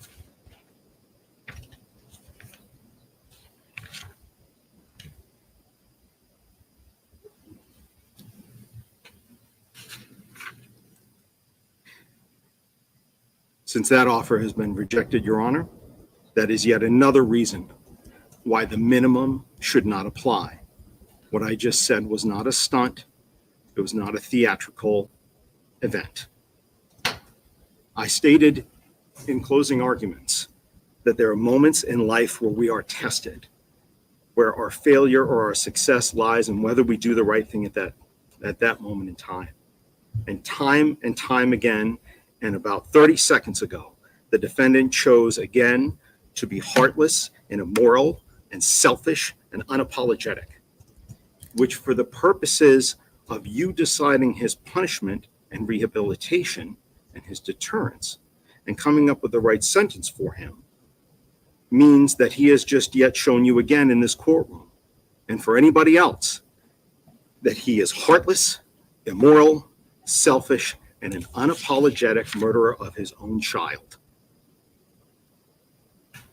Now, as I was saying again, there's certainly nothing minimal about what he did to Kayla Montgomery, to abusing her into lying for him.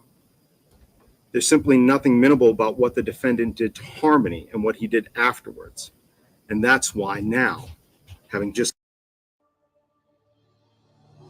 If you've been in a car accident, it is critical for the sentence of homicide.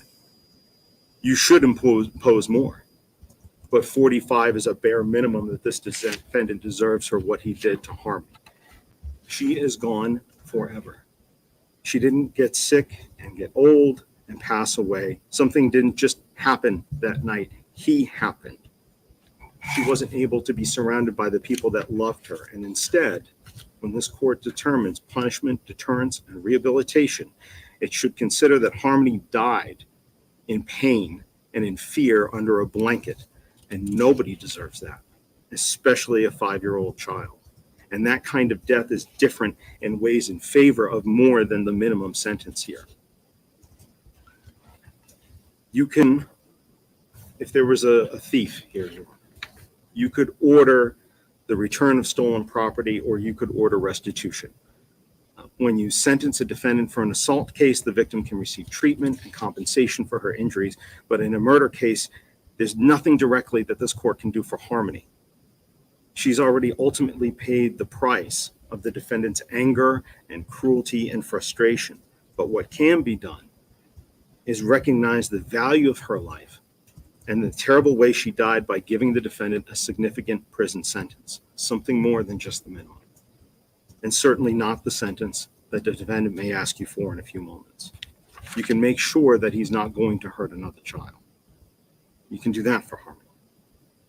And in that process, you'll also be doing justice for the people who cared about Harmony, for the many people that worked hard to hold her killer accountable. Except most of those people, several of them are in the courtroom today. Many more are out there. Some who are present here today would like a chance to address the court, Your Honor. Most notably, and I think has to be first and foremost, Your Honor, is Harmony's biological mother, Crystal Sword. She's present here today. She has prepared a victim impact statement that we have written that we can provide to the court afterwards, but we would like her to be able to speak to you and present her thoughts.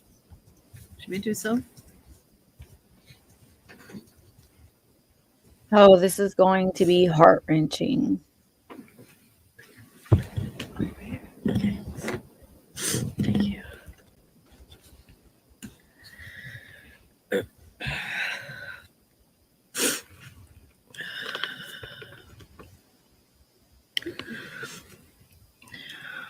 To the monster who murdered my baby.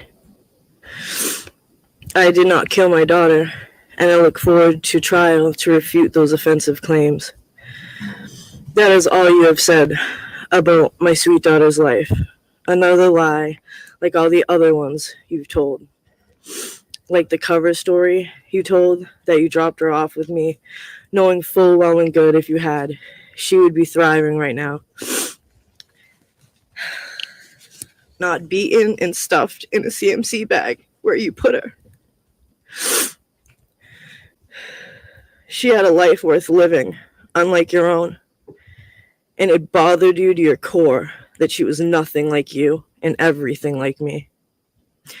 Beautiful inside and out, funny, smart, sassy, loving, and most of all, kind. She wasn't a coward like you, and I'll be forever grateful for that. You're a coward who has to be in control of everything and everyone around you, insecure and paranoid. The list goes on. She is none of those things. She lit up a room when she walked in. She made a mark wherever she went, and you couldn't stand it. She was an incredible big sister. She loved her brother, Jameson, to her core, and I know she loved your sons too, no matter the picture you tried to paint of her. December 7th will forever be the darkest day of my life. The night you beat her to death, I woke up in the middle of the night in agonizing pain, from my head to my toes, and I felt like I was dying, not knowing, in the most brutal way, a part of me was dying. Suffering in that back seat for 20 minutes while you and your wife fed yourselves and your other children, and you got high. 20 minutes that you could have used to save her life. Did she cry for me?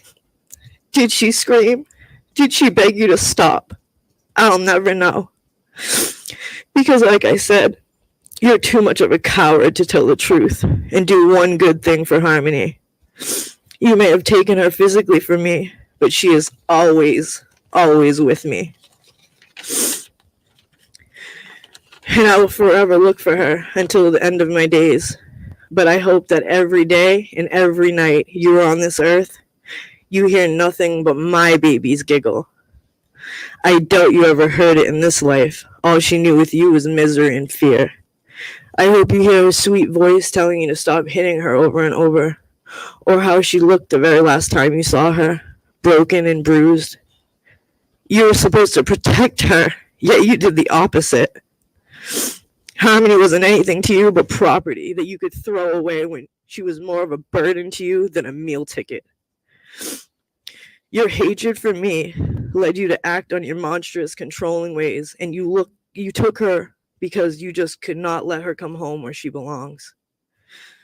My love for Harmony outweighs my hatred for you, but they both gave me the strength to listen to my instincts and to help the police put you away forever. Harmony will live on through me, and you can't do anything about it. You can't do anything to stop it. I wish you nothing but pain and misery for the rest of your pathetic life, and with or without you, we will find my daughter. I always knew you weren't a good person, which is why I left you. I just never knew to what extent. But now I know you're just plain evil.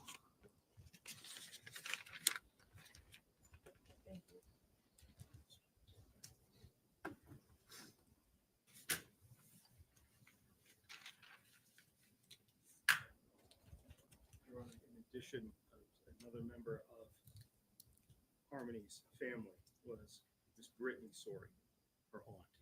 She would also like to address the court.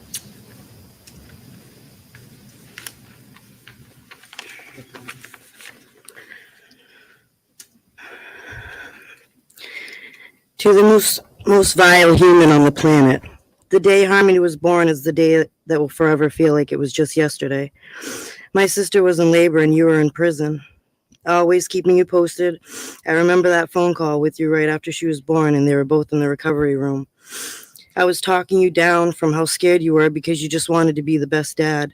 And I believed in you and reminded you how good you were with my daughter, that you would be the best dad and not to worry. I couldn't even believe how wrong I actually was. You are a monster, Adam, not the monster who's in your nightmares or the ones that terrify you when you're little. You're the monster that pretends to be a daddy and then brutally abused, tortured, and beat your 5-year-old daughter to death for the accidents you caused by locking her in a room 24/7, traumatizing her and making it blatantly clear that she could not trust, count on, or come to you when she needed someone. You didn't fight for her for 4 years like you had Kayla claim on your behalf. You lied and you forged documents. You did it to have control again over something in my sister's life. You never for 1 second loved Harmony, because if you did, she'd still be here today. You wanted to control her, and when you couldn't, over and over again, because she reminded you of my sister, you took her from us because you didn't want anyone else to have her. More proof of the absolute coward you are. The fact that you sat in court at your gun trial, like my sister said, and tried to use Harmony for some sympathy by saying you cannot wait to refute the offensive claims that you killed your daughter and you didn't and you loved her. Jury selection day, you showed up smiling at the jurors, proving exactly how evil you are. Then tell the judge the day of opening statements that you did all but kill her and expect a bunch of people to believe yet another lie from you. Because your egotistical ignorance makes you believe you are somehow smarter than anybody. You have the nerve to claim to be a victim of the disease of addiction and how it destroyed your life and all the crybaby stories you tell. The fact is this: you are a selfish, evil, conniving, poor excuse for a human being, and I hope you sit in prison every day while she haunts you day and night until it's unbearable, because that's what you deserve. I used to call you my brother. We used to talk about everything. I've seen you break down and cry and open your heart up to me. Even when you first got Harmony, I messaged you and I told you that I would help in any way if I can, if you needed it for Harmony and wanted to be a part of her life. And just like anyone else that reached out, you blocked me. You had so many chances to change the result and let her go with people that loved her, but you didn't, because you knew she would have told all about the abuse, so you killed her. If you're any type of man at all, Adam, or you ever loved her for 1 second, you would tell us where she is, so at least she can rest in peace after everything you put her mind, body, and soul through. Regardless, karma will get even, because you don't destroy such a beautiful soul the way you did and not reap what you sow. So may it be.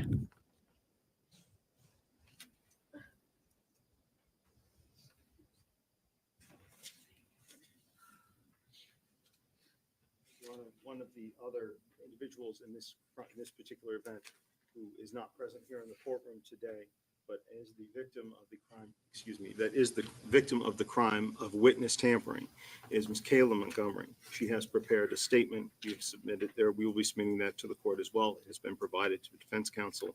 She has asked a victim advocate to please read the statement for her.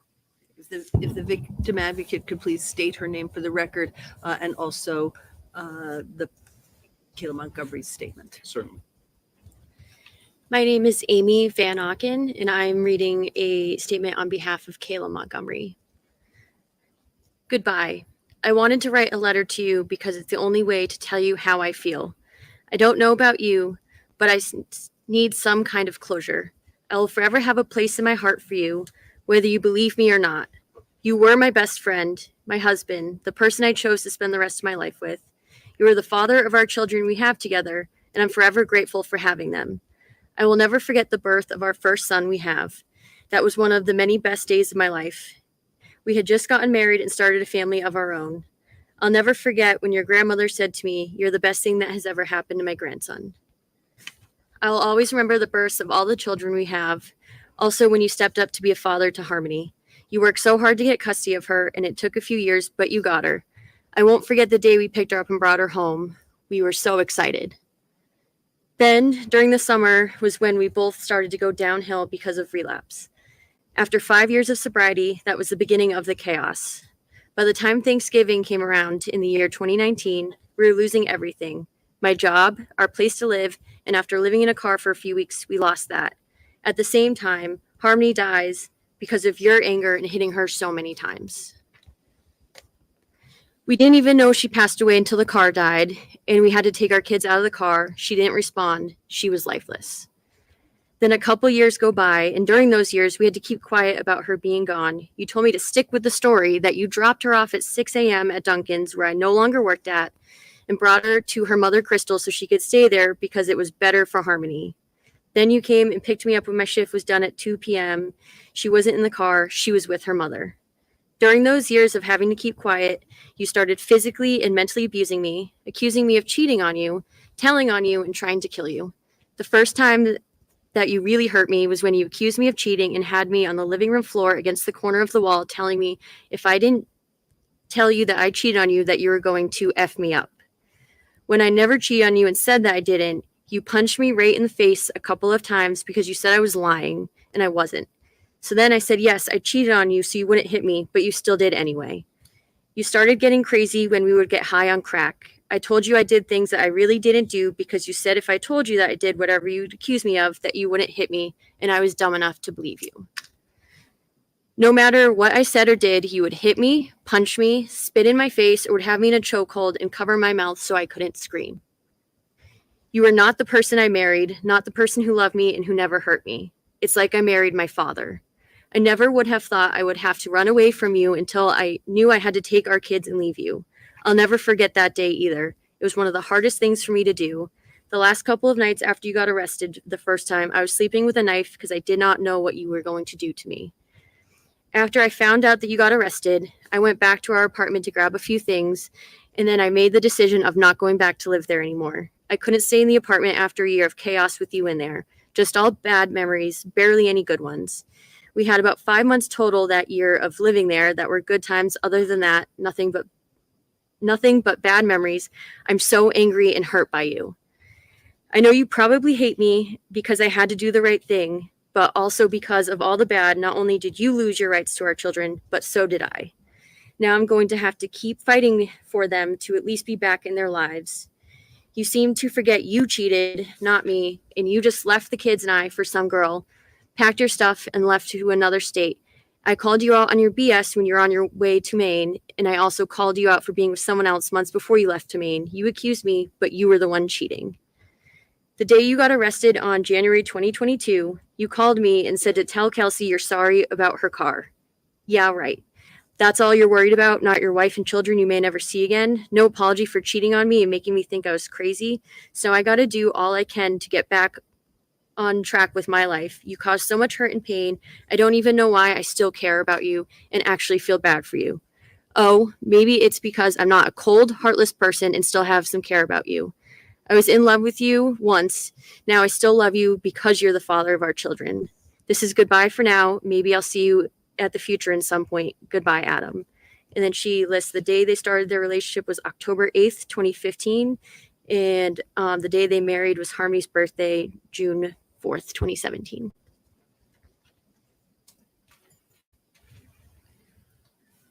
Your Honor, one family member who I've heard from yet is with regards to a very young man. This is Harmony's younger brother, Jameson.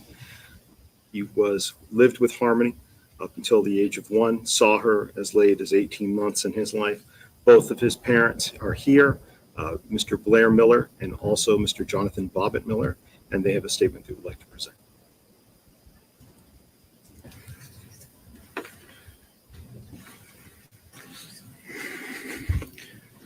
Your Honor, thank you so much for allowing us to speak here today. Good afternoon.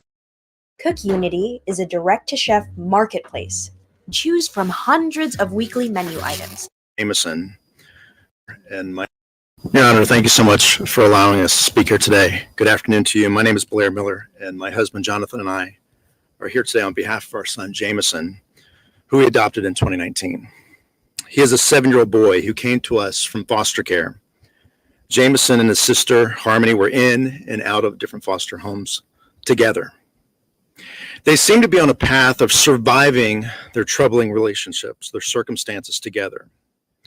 To understand the true impact that this loss has had on Jameson and will continue to impact him, you need to hear the stories he tells us and wants you to know. He wants everyone to know. When we first adopted Jameson, he would always tell us about Harmony. He would tell us about her beautiful blonde hair. He would tell us about her glasses. He still does. He would tell us about her bright blue eyes. He would tell us about her wonderful smile that lit up a room. He would tell us that she was there to help him. Jameson has constantly asked us, "Where's Harmony?" Recently, he once was struggling to go to bed. He looked off in the shadows of his closet and said, "Is that Harmony there?" looking back at me. These are no questions for a little boy to be asking. He no longer can hold on to that hope.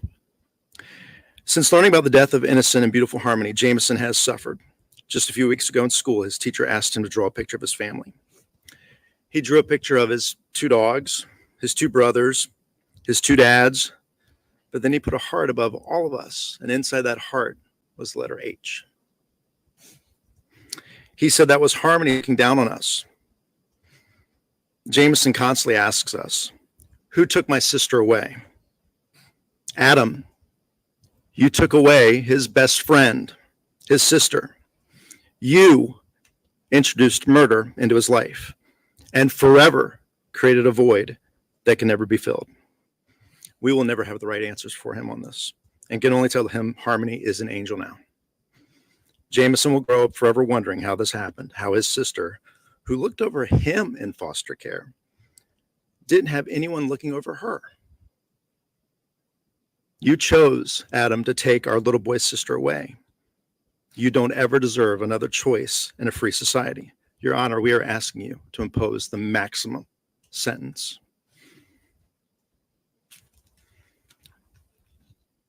Your Honor, this courtroom, and especially Adam, I'm Jonathan Bobbitt Miller, and I'm the proud adopted dad of Jameson Miller, the proud young brother of Harmony. Harmony is the reason that we're all here today. Harmony, the child, Adam, that you murdered, you introduced a nightmare into our son. You introduced evil of this world to him. You have manipulated the criminal justice system until now, and trying to explain that to our 7-year-old son is hard. Before Jameson knew of Harmony's tragic fate, he would go to the door when the doorbell rung, and he would say, "Maybe she's found me." He would search a park, he would look at school, and if there was any girl that had blonde hair and glasses, he would go up to them and say, "Are you Harmony?" I'll never forget the day that we told Jameson that Harmony was in heaven. He's a very active kid. And that day, he just stopped and he held us and he said, "No, I need my big sister." Why?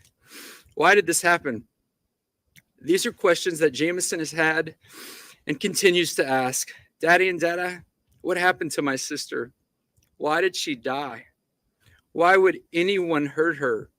How about her glasses? Were they okay?" My God, how will we ever help him process this horrible and brutal details of his big sister? Adam, you have to know you did that. As we celebrated Jameson's birthday in 2019 with the Mickey and Minnie Mouse theme, we had Mickey Mouse there. It's a Disney theme that he shares with his big sister and his mom. He wanted to save a gift from her that day, made from his Nana. It was a Minnie Mouse pillow, but instead, you were beating her to death. That was the same day. If Jameson was old enough to speak to this court today, he would want you to know the void that you left in his heart that can never be filled. Adam, he would plead with you to please tell us where she is. Let him have a place to go and remember his sister, please. He remembers her feeding him. He remembers when they would be at his foster home when she was there, that they would play in the park together. He remembers her glasses.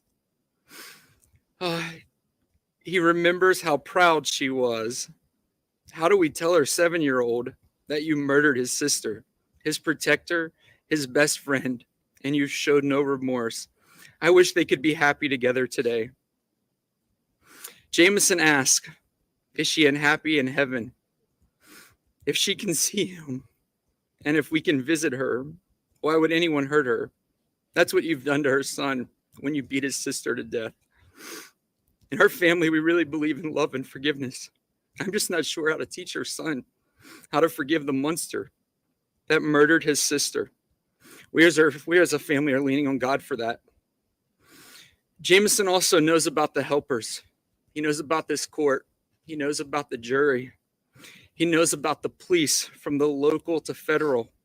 He knows about this community. We've told him these were the people that helped his sister when she was hurting.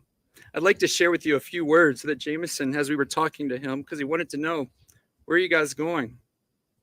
What are you doing? And I said, we're going to speak for your sister, and we're going to tell everyone how important she was to you. And this is what he said. Tell everyone my name is Jameson. I'm 7 years old. My sister's Harmony. I love Harmony. I miss her. I hope I get to see her again. My sister had beautiful blue eyes, and we smile alike. I liked having fun with her on the playground. She gave me a broken Elmo toy that was hers. I still have that, but I have the Minnie Mouse pillow and a new Elmo that's not broken. I keep it in my closet for her. I'm really sad. She's an angel. I miss her. She was my best friend. I hope she can see me playing basketball, being silly with my brothers. And I wish I could bring Harmony to my school to meet my friends and my teacher. She loves the color purple and Minnie Mouse. I made a heart for her in purple and red with mirrors so I can look for her in heaven. I hope she sees me. The red is for my heart and the purple is for her. I love my sister. I miss her. I hope she's eating M&Ms in heaven. I hope her glasses are safe and not broken. And I miss you, and I will always love you, big sister. Thank you, Your Honor.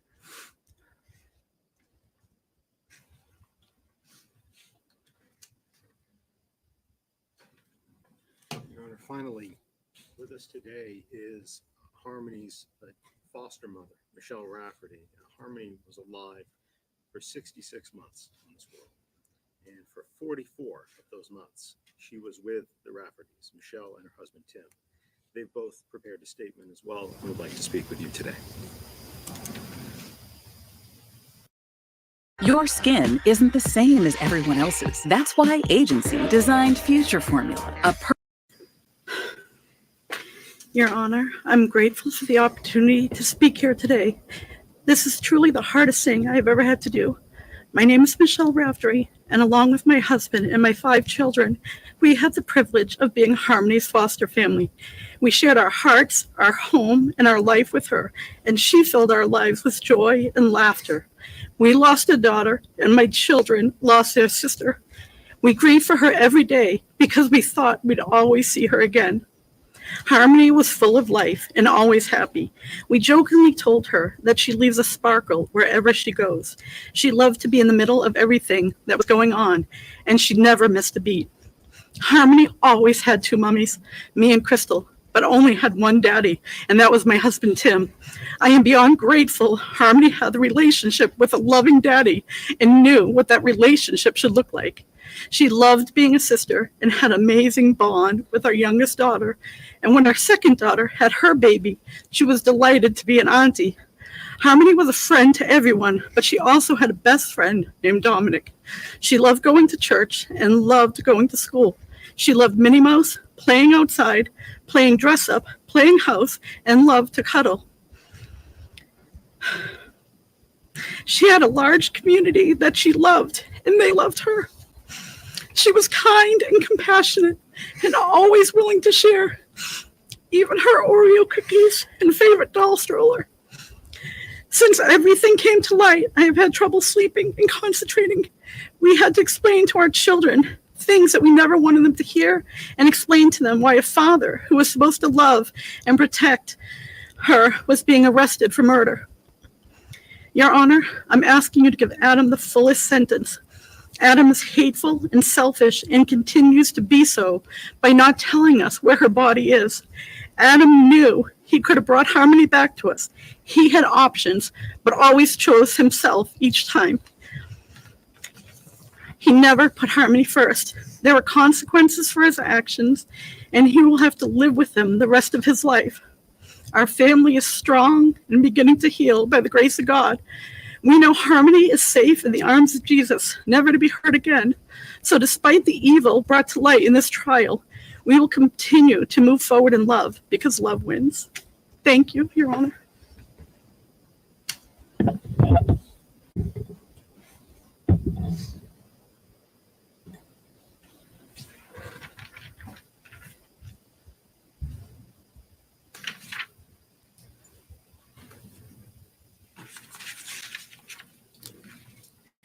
Your Honor, in addition to those statements, the state is asking you to consider not only all of the details and the facts that you heard during trial, and not only as you would for any defendant, their criminal history, of which is laid out there and which this court is already well aware of.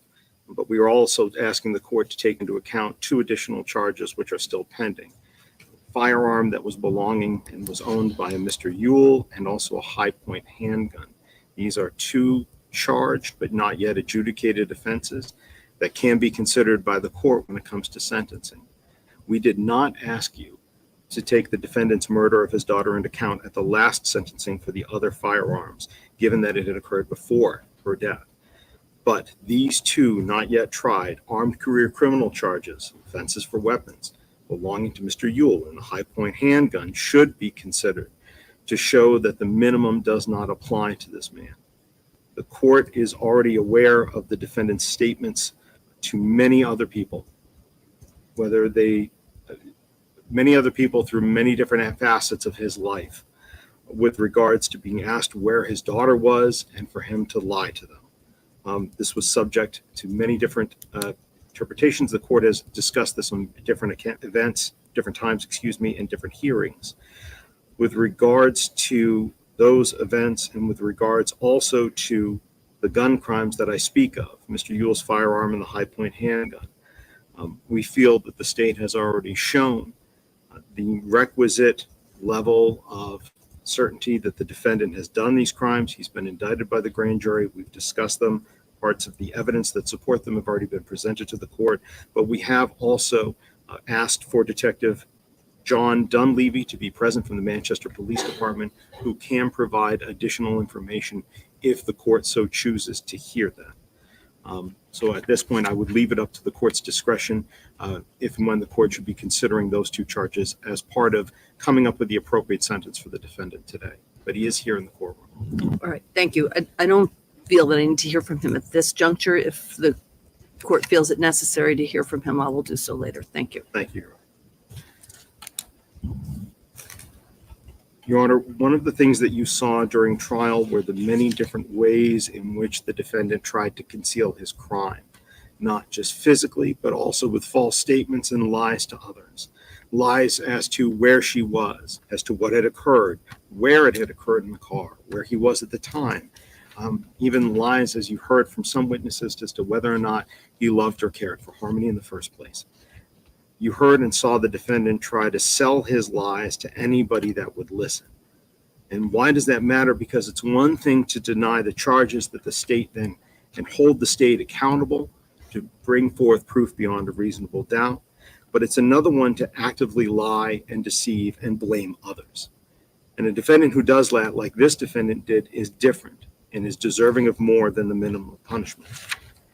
You've even heard yourself how the defendant tried over and over again to get Kayla Montgomery to lie for him. The testimony we heard at trial included the verbal threats to her, beating her, photographs that we saw of her black eyes, testimony from other independent witnesses of him either hurting her or her running away, being injured, or grabbing a cell phone out of her hands and manipulating her even months later to get rid of telephones that had evidence of the crimes on them. You've seen those bruises. You've heard those stories from independent eyewitnesses. That was not just an attack on her. That was an attack on our system of justice. And to hold him accountable for that independently, consecutively, to the actual underlying crime of the homicide and the second-degree assault from before.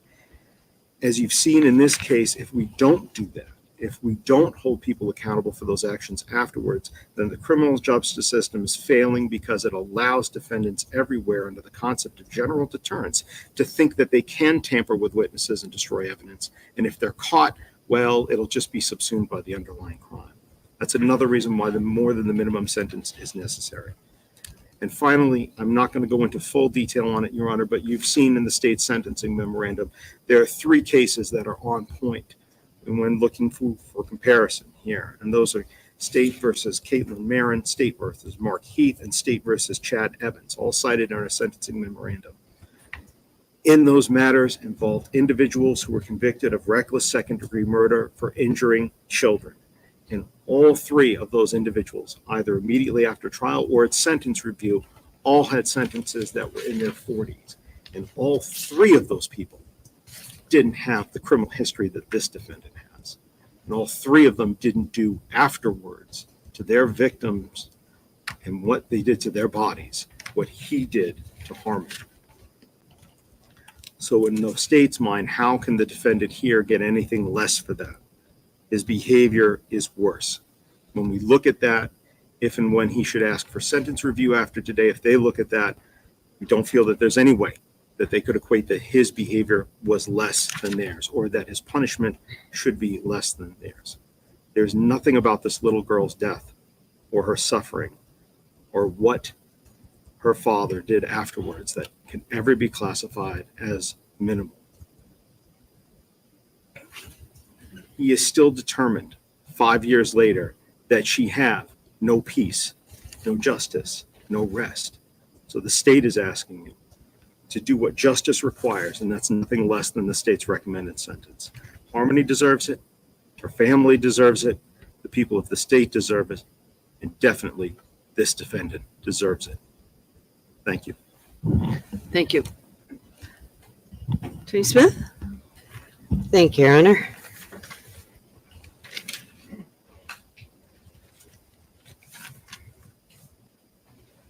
I'd like to start reading from State versus Willie at 163 New Hampshire 532. We held that just as it is unconstitutional to increase a defendant's punishment because he refuses to admit guilt, so too is it unconstitutional for a court to draw an adverse inference of lack of remorse from a defendant's silence at sentencing.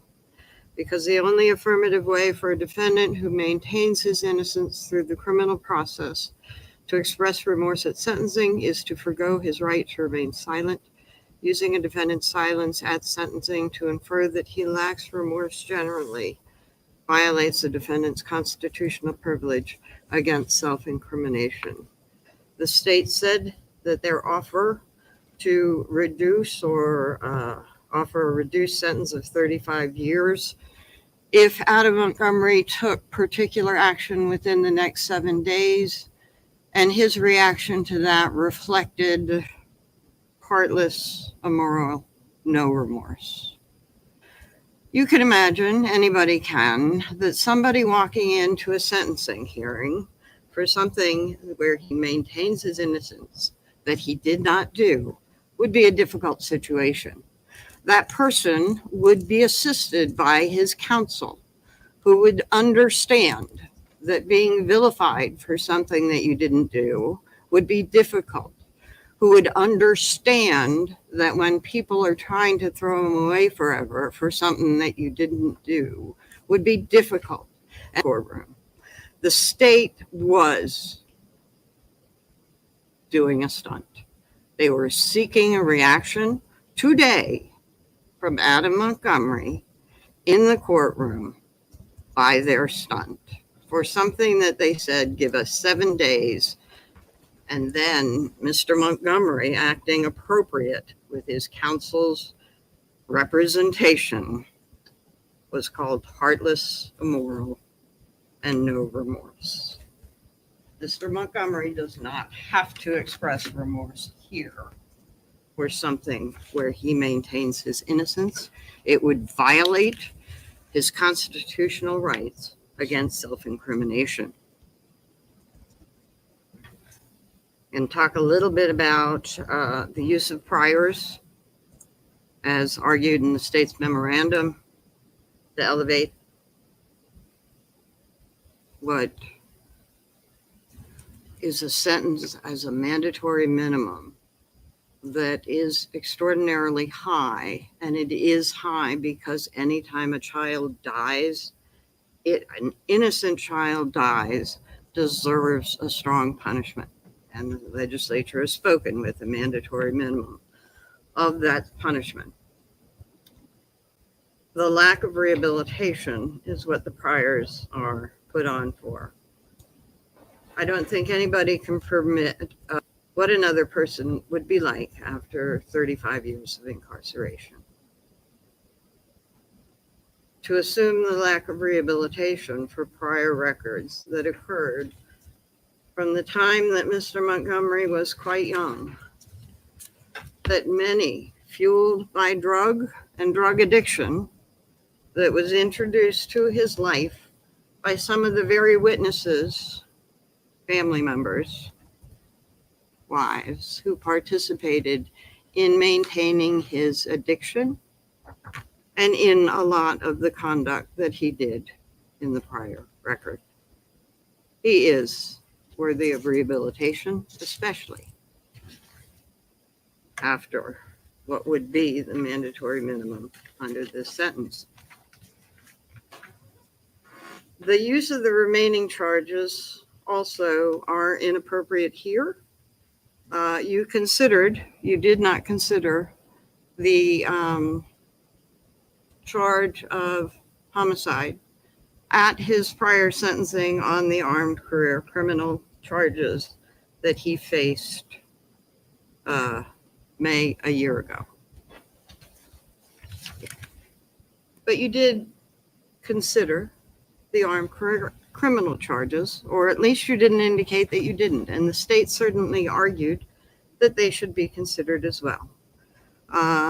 All of that conduct occurred in a relatively short time period, and while we dispute the probable cause, even the law says that you can consider the grand jury indictment as probable cause, which I think is completely inappropriate, but that is the law. However, his sentences on armed career criminal took into account both his prior and his subsequent gun charges. He's serving a sentence currently of what comes to be about 32, because he got 15 as a minimum on one, 15 as a minimum on another. The 5 years of the 7-year minimum on the final charge that you sentenced him on, you suspended 2 years.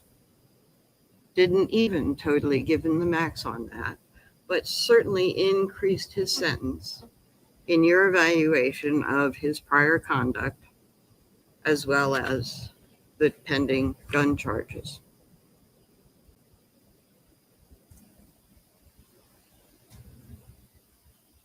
Another issue I need to address And I'm afraid we only addressed part of it in chambers. My fault.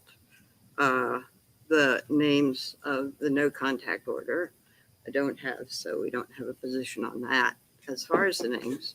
However, since the state has asked for an incarcerated sentence on each of the charges, I don't believe a no contact order can be issued on the charges under interpretation of current law. However, I will say that the names will be provided to Adam, and I can assure this court that Adam will not seek any contact with the Sorrell family. So sorry, family.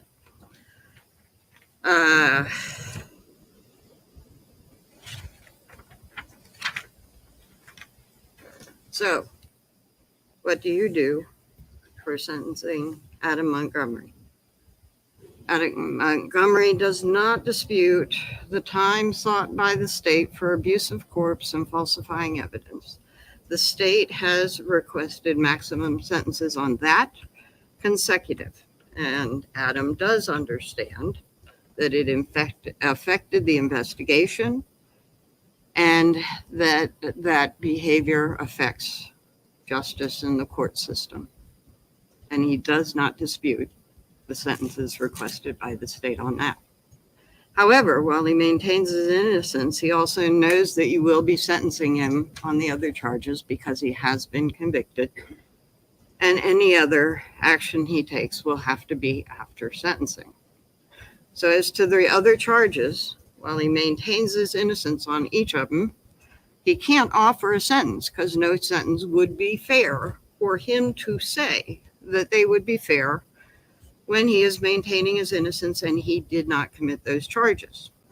So he can't offer you something that's appropriate for them, but he would request that you take into account his objections to the memorandum and especially his silence here at sentencing as being an appropriate position to take when he is asserting his innocence.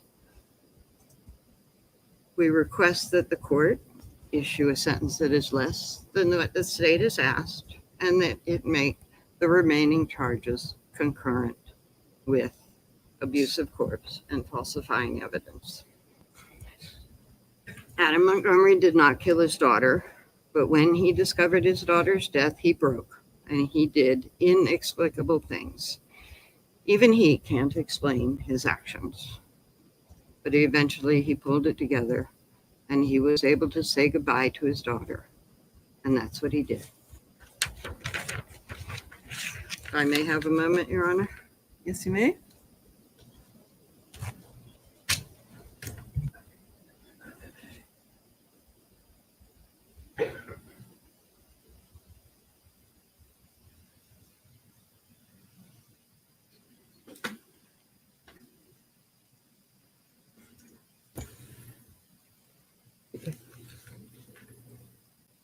Actually,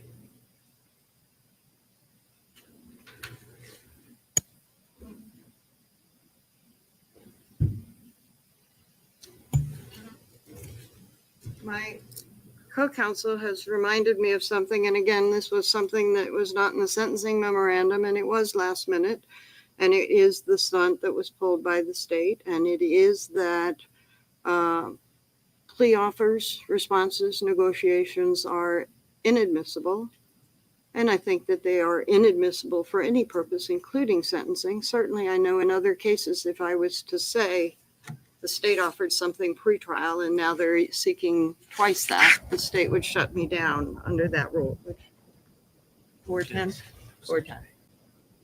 So I think that entire stunt should be stricken from the record as well. Briefly, Your Honor, I made no such comment about plea offers that were made prior to trial in any way, shape, or form. When I called the defendant heartless, immoral, selfish, and unapologetic, and in doing so, it's about the two crimes that he has admitted that he has done. It's the falsifying physical evidence, and it's the abuse of corpse, which he admitted and even told the jury that they could find him guilty of. Those are the ones relating to the placement of the body. There's no reason to hold on to that piece of information with regards to that.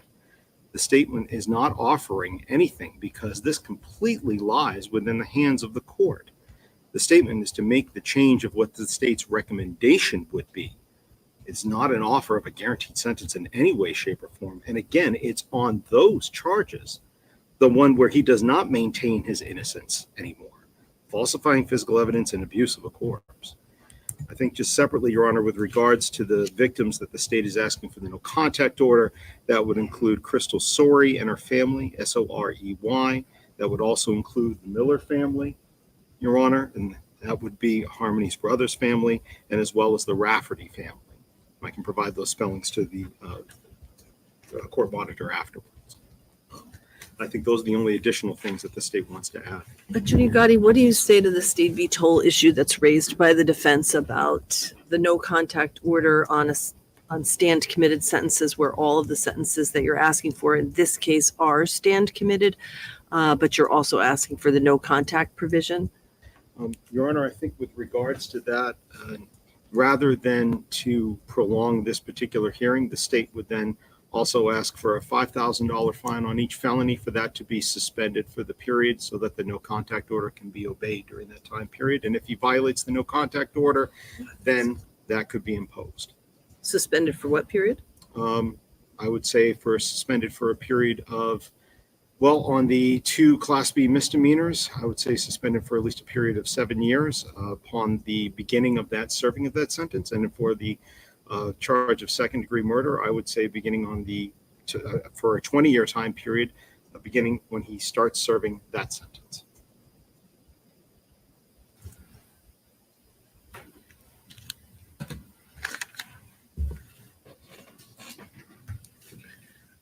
Do you want to address that, Attorney Smith? I'm just thinking about that for a moment. I mean, Attorney Gotti, on that, the consequence of a violation of the order would be the imposition of the fine. That's correct, Your Honor. Okay. For clarity in sentencing, I think 5,000 is illegal for any one of those charges, although certainly combinations of certain charges can equal that amount. I think it's 6 of one, half a dozen of another, because as I said, with regard to the family, Crystal Sorey and her family, Mr. Montgomery will not be reaching out to any of them. All right, thank you. Counsel, approach for just a minute.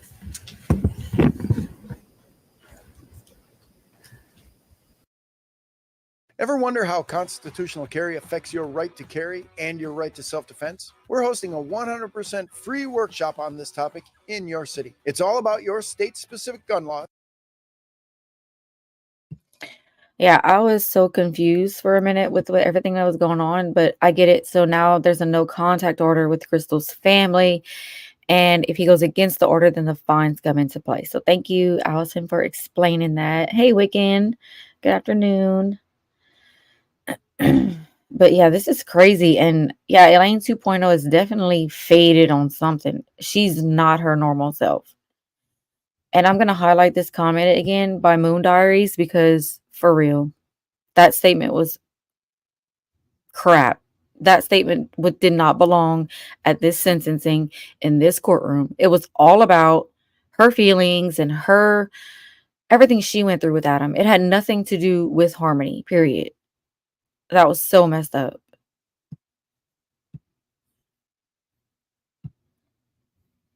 So frustrating. But the hardest ones to listen to was Crystal's, the biological moms, and also the foster dads on behalf of Jameson. That was heartbreaking. I wish he could get the death penalty as well. Wiccan, like the things he has done, and how are they saying that he's innocent whenever he admitted guilt? All right, nothing further from the state. Nothing further, Your Honor. Thank you. Nothing further from you, Attorney Smith. No, Your Honor. All right, I'm going to take a 15-minute recess so I can consider all of the information and statements that have been provided, and then I'll come back and announce my sentence. Thank you, Your Honor. Thank you. All right.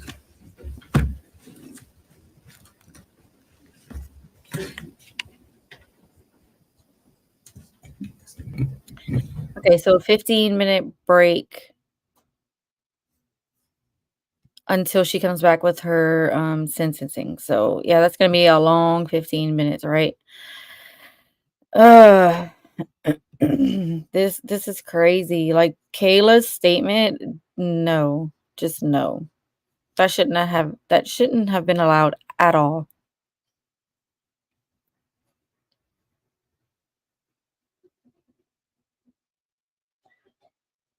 I was so crying, so bad when that happened. But I need to plug up my laptop before it goes away. So I'm gonna grab my charger real quick. And we're gonna go back to this video that we were watching, if I can find it. Yeah.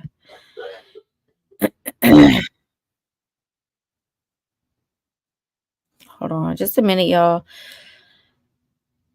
But yeah, that statement was a big no. Like, what were they thinking even allowing her to have a statement? It's almost like she was wanting to write a letter. Like, why didn't she just write a letter to him? Because that's basically what it was. She was the victim, and I still care about you and even feel bad for you. Like, what? That it is so sickening. Like, what the hell? All right, I'm going to share this one while it's on break, and I'm going to grab my charger so it doesn't die on us, and then we'll play this. I never once said I went down to Mass. So you're saying that she came up from Mass? I'm not saying anything else. At a point during the conversation, Adam became completely uncooperative, saying that he had nothing else to say. Investigators noticed Adam showed no signs of concern or emotion when they told him that Harmony had not been seen for over 2 years and that they didn't know whether or not she was even still alive.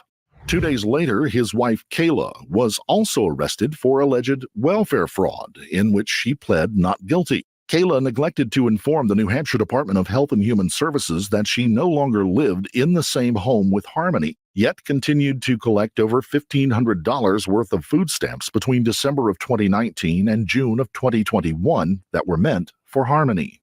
In April, Adam and Kayla received more charges regarding 2 stolen guns, a shotgun and an AK-47 styled rifle from a home in Manchester. The crime allegedly took place between September 29th of 2019 and October 29th. Police released Kayla 3 days later on the grounds that she check in with police daily and attend recommended drug treatment programs and have no contact with Adam and, of course, stayed off drugs. Once Kayla was arrested on a bench warrant on September 9th for failing to show up at a hearing, her chance of bail was revoked.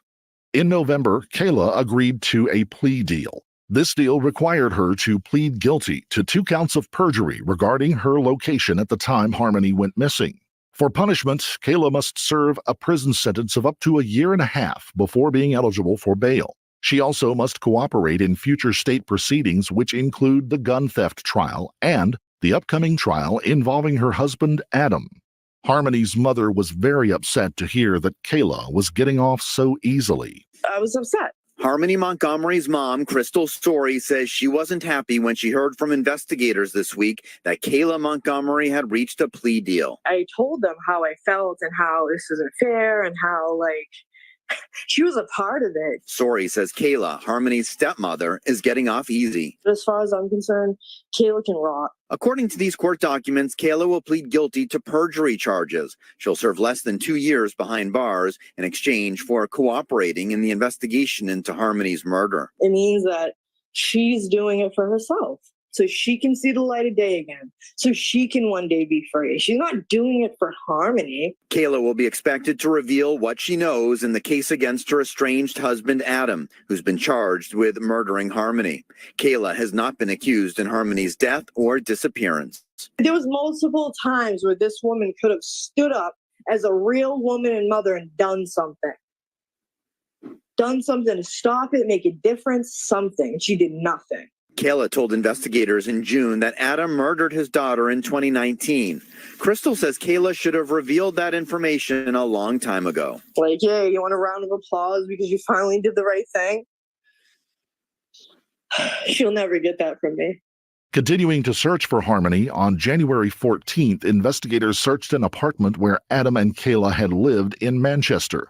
Numerous items were taken from the home as evidence, including an entire refrigerator, doorknobs, and faucets. It is believed the investigation led to the recovery of DNA evidence that may play a significant role in a decision investigators would soon have to make regarding Harmony's situation. On August the 11th, 2022, investigators declared Harmony dead and assumed that her murder most likely took place on December 7th of 2019. No sign of Harmony's body was ever recovered. In the end, investigators determined that Adam murdered Harmony by repeatedly striking her in the head until she died, and it was announced on October 24th that Adam was being charged in the murder of his daughter. Adam is pleading not guilty. A motive for the murder of Harmony has not been released since Adam is refusing to talk. In the absence of a body, the public speculates that Adam may not have murdered her, but instead may have sold her to human traffickers. No one but Adam may know the true story behind what happened to little Harmony. Adam has remained in prison since his arrest on January 4th of 2022. He is currently awaiting trial for the gun theft allegations to which he pled not guilty. A pretrial hearing took place on October 24th in regards to the new evidence prosecutors had brought to the case. Defense requested time to review the new evidence before the trial begins. Some of that evidence being the testimony from Kayla Montgomery when she claimed that Adam was responsible for Harmony's death, which prosecutors announced to the defense only 3 weeks prior to the pretrial. The judge informed the prosecutor that he needed to turn over all of the evidence promptly and said, quote, "You can't just hold on to information." As a result of the prosecutor's delay in handing over the evidence, Adam's trial has been delayed and no new court date has been set. This game, you're not ready. According to the Child Welfare League of America, the state of New Hampshire has had a 30.6% increase in child abuse cases from 2016 until 2020. Data from the National Child Abuse and Neglect Data System, NCANDS, shows that in 2019, the year that Harmony went missing, there were a total of 12,798 cases of alleged child abuse, and out of that number, 1,217 children were considered victims of child maltreatment. The primary type of with drug abuse made it difficult for her to be the mother she needed to be, and it has become evident that Adam cared not at all for Harmony's well-being. Harmony's best chance at a happy future would have come through adoption. The foster family, with whom she had spent the majority of her life, had hoped to adopt Harmony at one point. However, the court kept returning Harmony to her biological mother, who then would, of course, lose custody of her again. By the time Harmony was put up for adoption in February of 2019, the foster family had lost interest, and custody was handed over to her father, whose criminal history should have been a sign that he was not going to be a suitable parent. Unlike Harmony, Crystal's other child, Jameson, Harmony's half-brother, was able to find a safe and happy home. He was successfully adopted out to a loving couple, Blair and Jonathan Miller, in November 2019. Jameson shares a home with his adopted family that includes 2 older brothers. When adopting Jameson, the Millers knew nothing of his older sister. It wasn't until Jameson began talking about Harmony after living with the Millers for a while that they learned about her existence. They tried to learn more about Harmony and her situation and would have adopted Harmony if it was possible. But by the time they learned about Harmony, she had already gone missing. Harmony Montgomery's family is remembering the little girl 3 years after she disappeared. A memorial was held today in Haverhill, Massachusetts.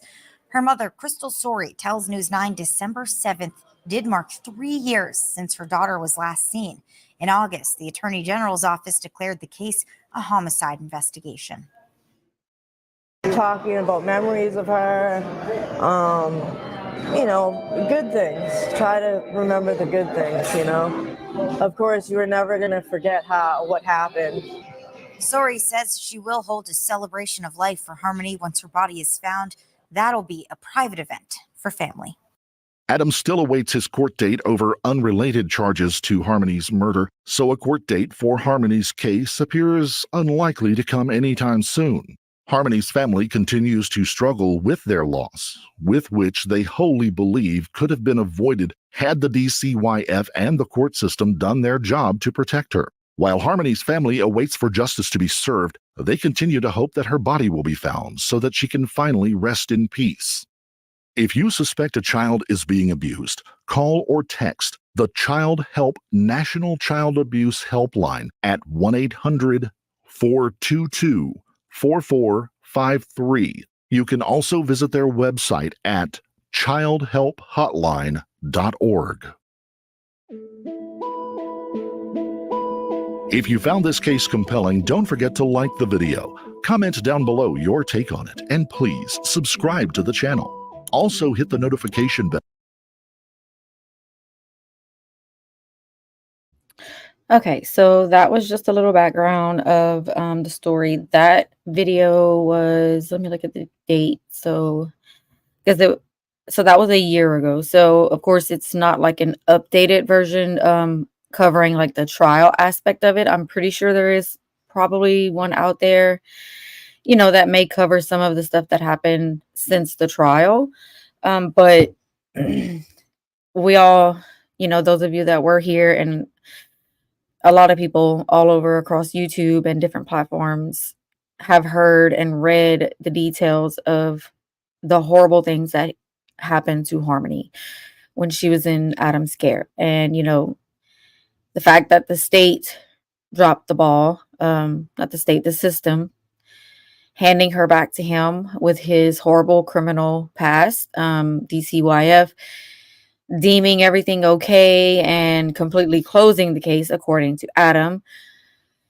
It's just so many things went wrong too many times, and so many people failed her, and it's just heartbreaking. And like Allison has said several times in chat, it's may not be possible to locate Harmony. We don't really know the exact details of what he did to her body, because all we had to go off of was Kayla's testimony. And as we seen today in her statement / love letter to him, she is probably going to cover for him for the rest of her life as well. With whatever else that she knows that she hasn't revealed, that secret will probably stay between both of them, and they're both going to take that to their grave, sadly. Now, I know the state of New Hampshire, Crystal, and many others are never going to stop searching for Harmony. So I hope that they do come across some kind of evidence that points to, either something solid that can give us some kind of evidence of what happened to her. I don't like trigger warning, but like, if it's parts of her, like someone comes across something someday and we have some kind of evidence of finding Harmony, because I just cringe, and it breaks my heart to think about all the things that were said at trial, all the different tools that were mentioned, and the possibilities of what that means in regards to disposing of her body. So with that being said, it's like, we might not ever know her location, and we might not ever find Harmony. And that is sad, and it's heartbreaking. And he's not going to reveal that. We see how ice cold he is. We see how he has no remorse. That information is his little bit of control that he has left. He's going to hold on to that, in my opinion. And he's not going to reveal that information, because in his mind, that gives him a little bit of power still over the situation. So, as sickening as it is, as sad as it is, it proves how he did not care. He does not care. He never loved Harmony. He didn't even really know her, So, honestly, I don't expect him to ever reveal that information. I would love him to, but I don't expect him to. He won't. And it's just sad. So like I said, it's going to be someone outside, and maybe years from now, that come across something that points to what happened to Harmony. That's just, my opinion.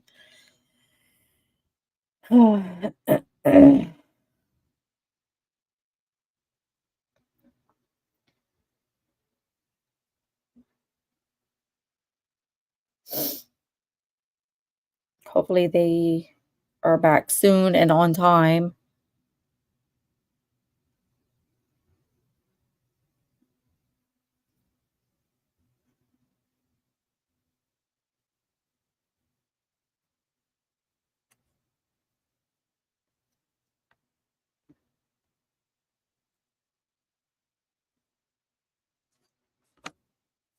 No, they're never on time. I remember the trial was like this, like sometimes 30 minutes late, and oh, it's always something. But yeah, I think the hardest statement to listen to today was for Jameson, and Crystal's was very, very impactful also because, like I said, she was a mom and she messed up, but she fought and she's still fighting. The adoptive mom's, hers was very emotional, but for Jameson's was really heart-wrenching because, like I said early on in this case, Nerdy was in contact with like that family, with Blair and Jonathan, and would hear different things that Jameson would say or things he would mention. And like he has a really good memory of his sister, and that's so heartbreaking. There was a picture I had seen one time where like they had kind of set up the room to where it was that an extra bed. And I want to say Harmony had maybe went spend the night once or something, but the picture showed Jameson in his bed and Harmony's bed empty. And Jameson's dads had mentioned that like Jameson was asking about his sister and where was she and when she was coming back. And it just breaks my heart that that little boy, he remembers her so vividly and he doesn't have any answers and they don't know how to explain it to him. Like how you can't explain that to a 7-year-old child. Now one day he will know. And it's just heartbreaking that he has to go through this. That all of them have to go through this. And there's so many of us, those that are here and those that are watching, that Harmony grabbed onto our heartstrings, and it's just so heartbreaking. So heartbreaking.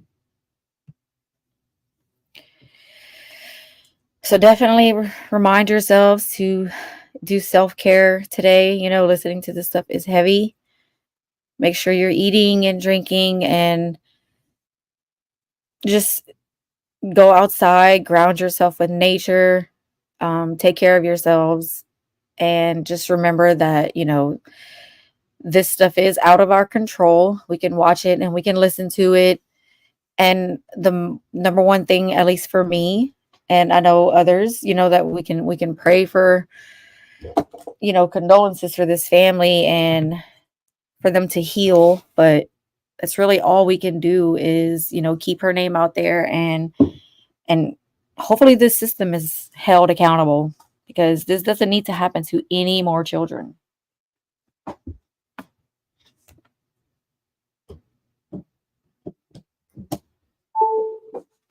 Sorry, I had to plug my charger back up because it kept coming out. Yes, like Leopard said, touch grass. Go outside, get some sunlight if you have it in your area. Touching grass is big. I try to do that as often as I can. That helps ground you. The bad thing is that when Jameson gets older, yes, I was just thinking that. That's why I said he will know one day because, he's going to look it up and he will see and hear. So, oh man. And that's something that they can't, really shelter him from. If he does it on his own and he's curious, if he's not ever forgotten his sister being when he was so young and he remembers those memories and the pillow he still has and the toy that she gave him, like those memories are etched into his brain. He's going to be curious one day. He's going to want to know exactly what happened to his sister. And that's going to be hard. Taking a walk in the woods helps too. Yeah, anything with nature, honestly. I'm going to go outside after this, even though I feel, I'm going to go outside and get some fresh air and touch the ground and just decompress for a bit because this was heavy. This was really, really heavy. But I am thankful that he was made to be there today. I'm thankful that they like made it mandatory. You know, he had to be there. He had to listen to all of that. And those words are not going to go away. And like they said, I hope he hears all of their statements and it haunts him. Yes, Leopard. Oh my goodness. Oh, and I want to say because if you remember during trial, I think it was when Kevin Montgomery, the uncle, was testifying, he mentioned that her glasses had gotten broken. Remember, that was from when Adam struck her and had left bruises on her face, and her glasses were broken. And she had, serious issues with her vision. So the fact that her little brother worried so much about her glasses, like I said, it's the memory he has of her is very vivid in his mind. Yes, Wiccan, he needed to face it because he was a coward throughout this whole thing. And the fact that he was there, I was just so happy to see him walk through that door. I don't like to see his face, but I was glad that he had to be there.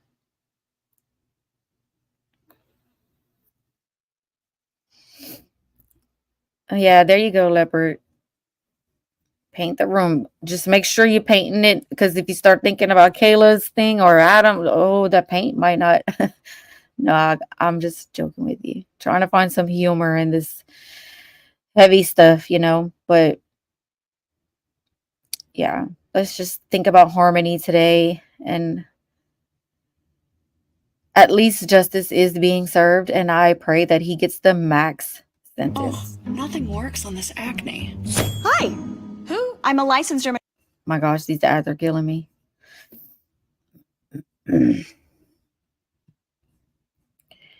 I was just joking with you, Leopard. I know you paint good.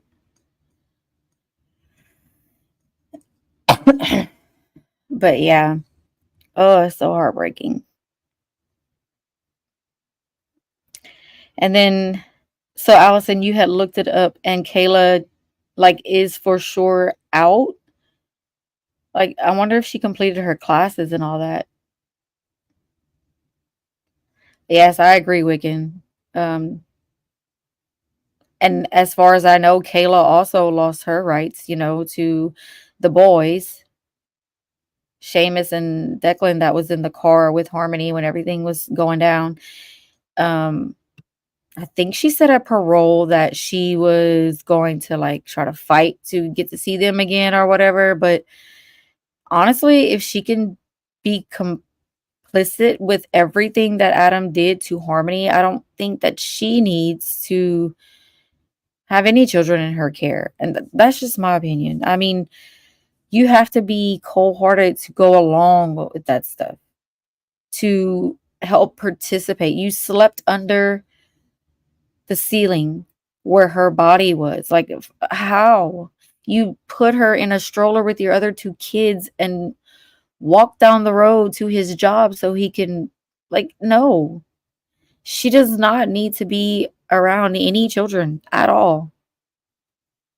So she's out free. Ugh. She said that in her yeah, okay, that's where I heard it. I knew I heard it. Okay, here we go.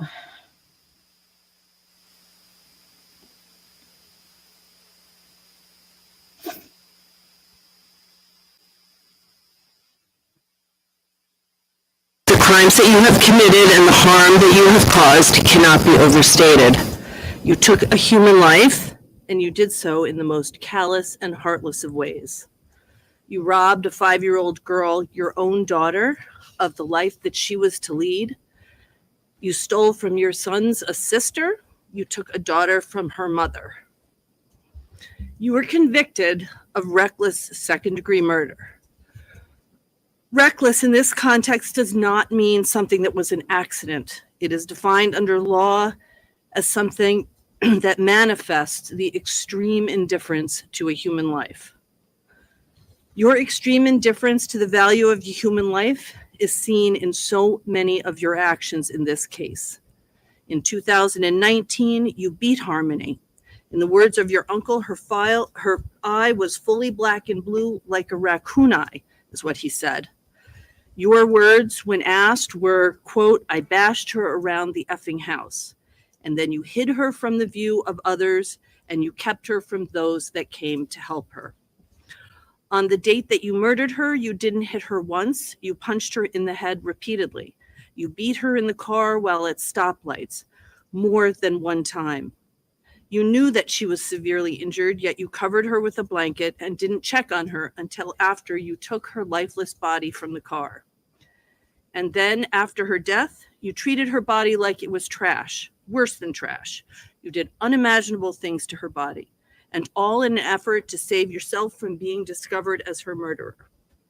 And then, on top of that, you threatened, abused, and beat your wife to keep her silent. Your criminal history similarly reflects your extreme indifference to the value of human life. Your actions having taken both a physical and emotional toll on so many. In 2008, you were convicted of criminal threatening after pointing a knife at a 15-year-old girl. In 2010, you were convicted of armed robbery and assault and battery with a dangerous weapon in a home invasion incident in which it was reported that you held up a woman at gunpoint, terrorizing her to the point that she lost control of her bodily functions. In 2009, you were convicted of first-degree assault for stabbing another person. In 2014, you were convicted of assault and battery with a dangerous weapon and larceny in a case in which it was reported that you shot a man in the face. In 2019, you were convicted of 2 counts of armed career criminal, 2 counts of theft, and 2 counts of receiving stolen property, all of the charges stemming from the thefts of firearms, guns, exchanges of guns for drugs and money. The court has to consider 3 primary goals of sentencing: punishment, deterrence, and rehabilitation. The focus today is on your convictions in this case: second-degree murder, falsifying physical evidence, witness tampering, abuse of a corpse, and second-degree assault. But the prior convictions are important, and they're important as well as each of them reflects not just your extensive criminal conduct, but each of them represents an opportunity after sentencing for you to have changed the trajectory of your life, to change how you were treating other people. But you were either unwilling or unable to do so. And as a result, at this point, the court has the responsibility to impose a sentence that not only punishes you harshly for the crimes that you have committed, but considers deterrence, that is, how to keep you from hurting others. In light of the egregious nature of the crimes of which you have been convicted in this case, and taking into consideration your extremely violent criminal history, the court finds the only way to do this is to keep you off the streets. To the extent you seek to rehabilitate yourself, that will have to happen behind the prison walls. Harmony was an innocent 5-year-old girl. You treated her in the worst of possible ways, in both her life and in her death. Therefore, the court sentences you as follows. On charge ID 2027112C, the charge of second-degree murder, you are sentenced to the New Hampshire State Prison for not more than life nor less than 45 years. That sentence is stand committed. That sentence is consecutive. All of these sentences, I should say now, are consecutive to each other, as well as consecutive to docket 216-2022 CR 577, which are the sentences that you're currently serving. Additionally, you're to participate meaningfully and complete any counseling, treatment, or education programs as directed by the correctional authority or probation parole. Law enforcement agencies may return evidence to its rightful owner. You are ordered to be of good conduct and comply with all the terms of this sentence. This is also consecutive to the second-degree assault charge in the docket ending in 20. That is charge ID 1937947C. Do you have any questions about that sentence? Nope. On charge ID 2027113C, falsifying physical evidence. On this charge, you are sentenced to New Hampshire State Prison for not more than 7 years nor 3.5 years. This sentence is stand committed, consecutive to all of the other charges that I'm about to read you, as well as consecutive to the second degree assault charge and the docket ending in 2-0 and the sentences that you are presently serving. You do have the obligation, as with the other sentences, to meaningfully participate in programming as directed by the correctional authority or probation. Parole, you're ordered to be of good conduct and comply with all the terms of that sentence.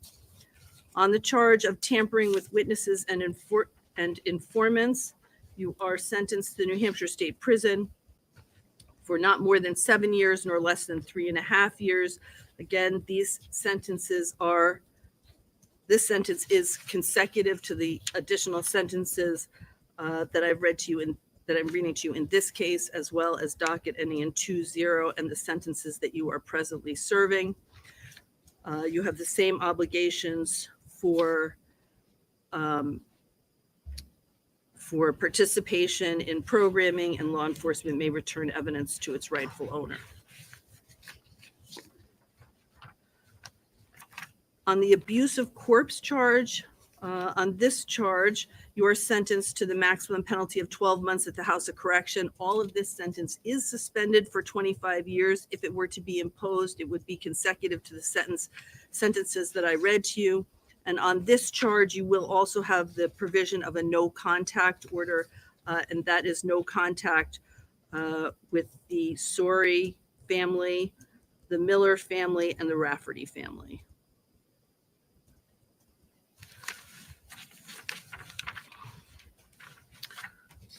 That sentence is also consecutive were it to be imposed to all of the other sentences in this case and the sentence you're currently serving. On the second degree assault charge ID 1937947C, you are sentenced to New Hampshire State Prison for not more than 8 years nor less than 4 years. This sentence is consecutive to the sentences in docket 216-2022 CR 2372. This is charge ID 1937947C. On this charge, you have the additional requirement, as you have in the other cases, to meaningfully participate in programming. Law enforcement agencies may return evidence to its rightful owner, and you're obligated to be of good behavior and comply with all the terms of the sentence. Do you have any question about those sentences? No, I do not. All right, before you go, counsel, approach, please.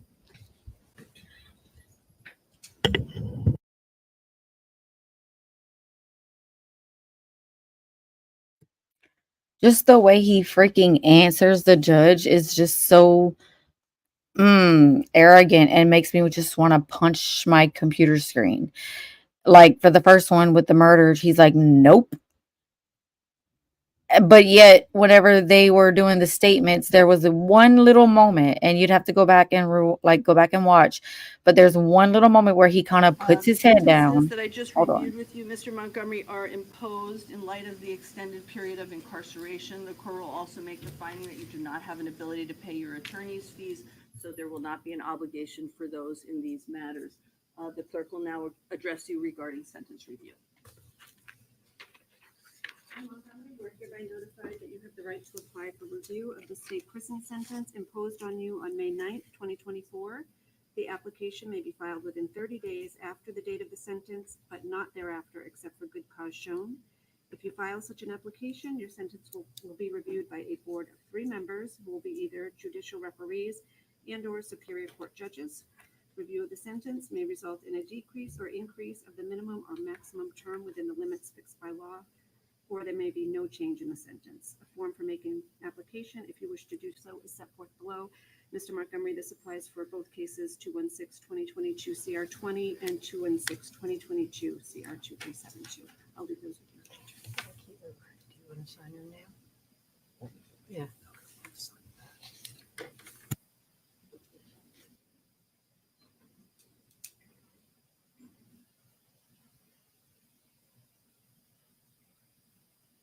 Anything further for the state?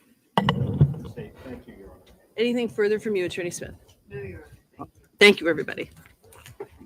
All right.